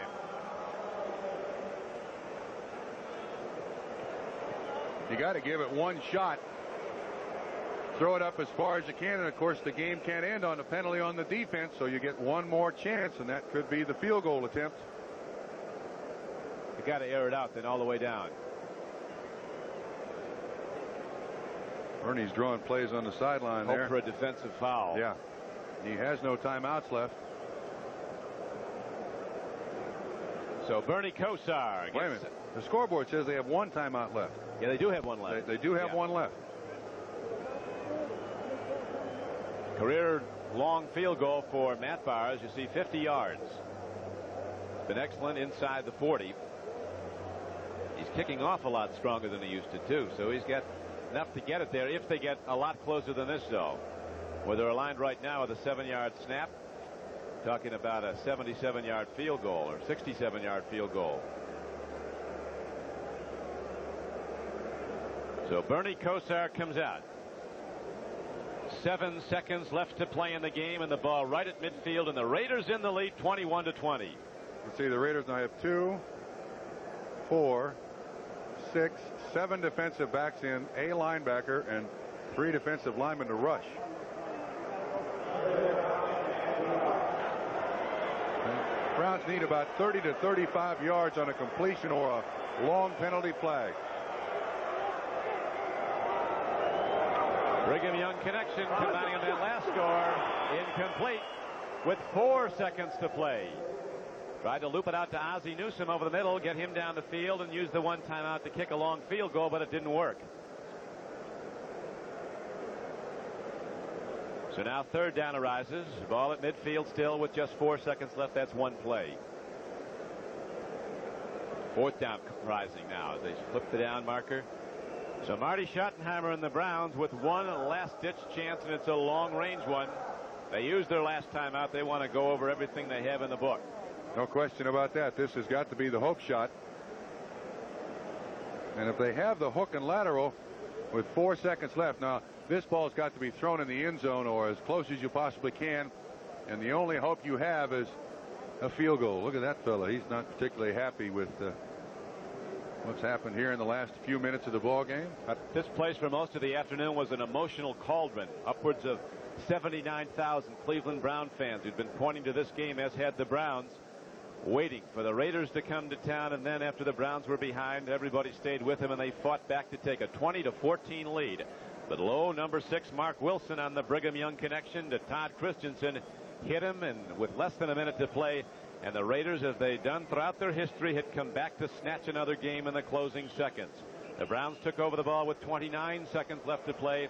They've moved it this far out to midfield, but now they have just 4 seconds on the game clock, trailing by 1, and 4th down arises. No timeouts left for Cleveland, so this is it. Got to go in the end zone. Yep.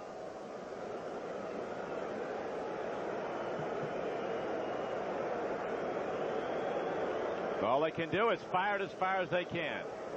Too long for a field goal attempt. Swing pass going out of bounds. Oh, they're going to get. They rule it's over. The game is out. They were trying to get ready for a long field goal attempt, try to get another playoff inside of 4 seconds, and they couldn't do it. And so the Raiders extend their win streak to 4 straight. A dramatic come-from-behind victory. Los Angeles 21, the Browns 20. For Bob Trumpy, this is Don Criqui. Glad you could be with us.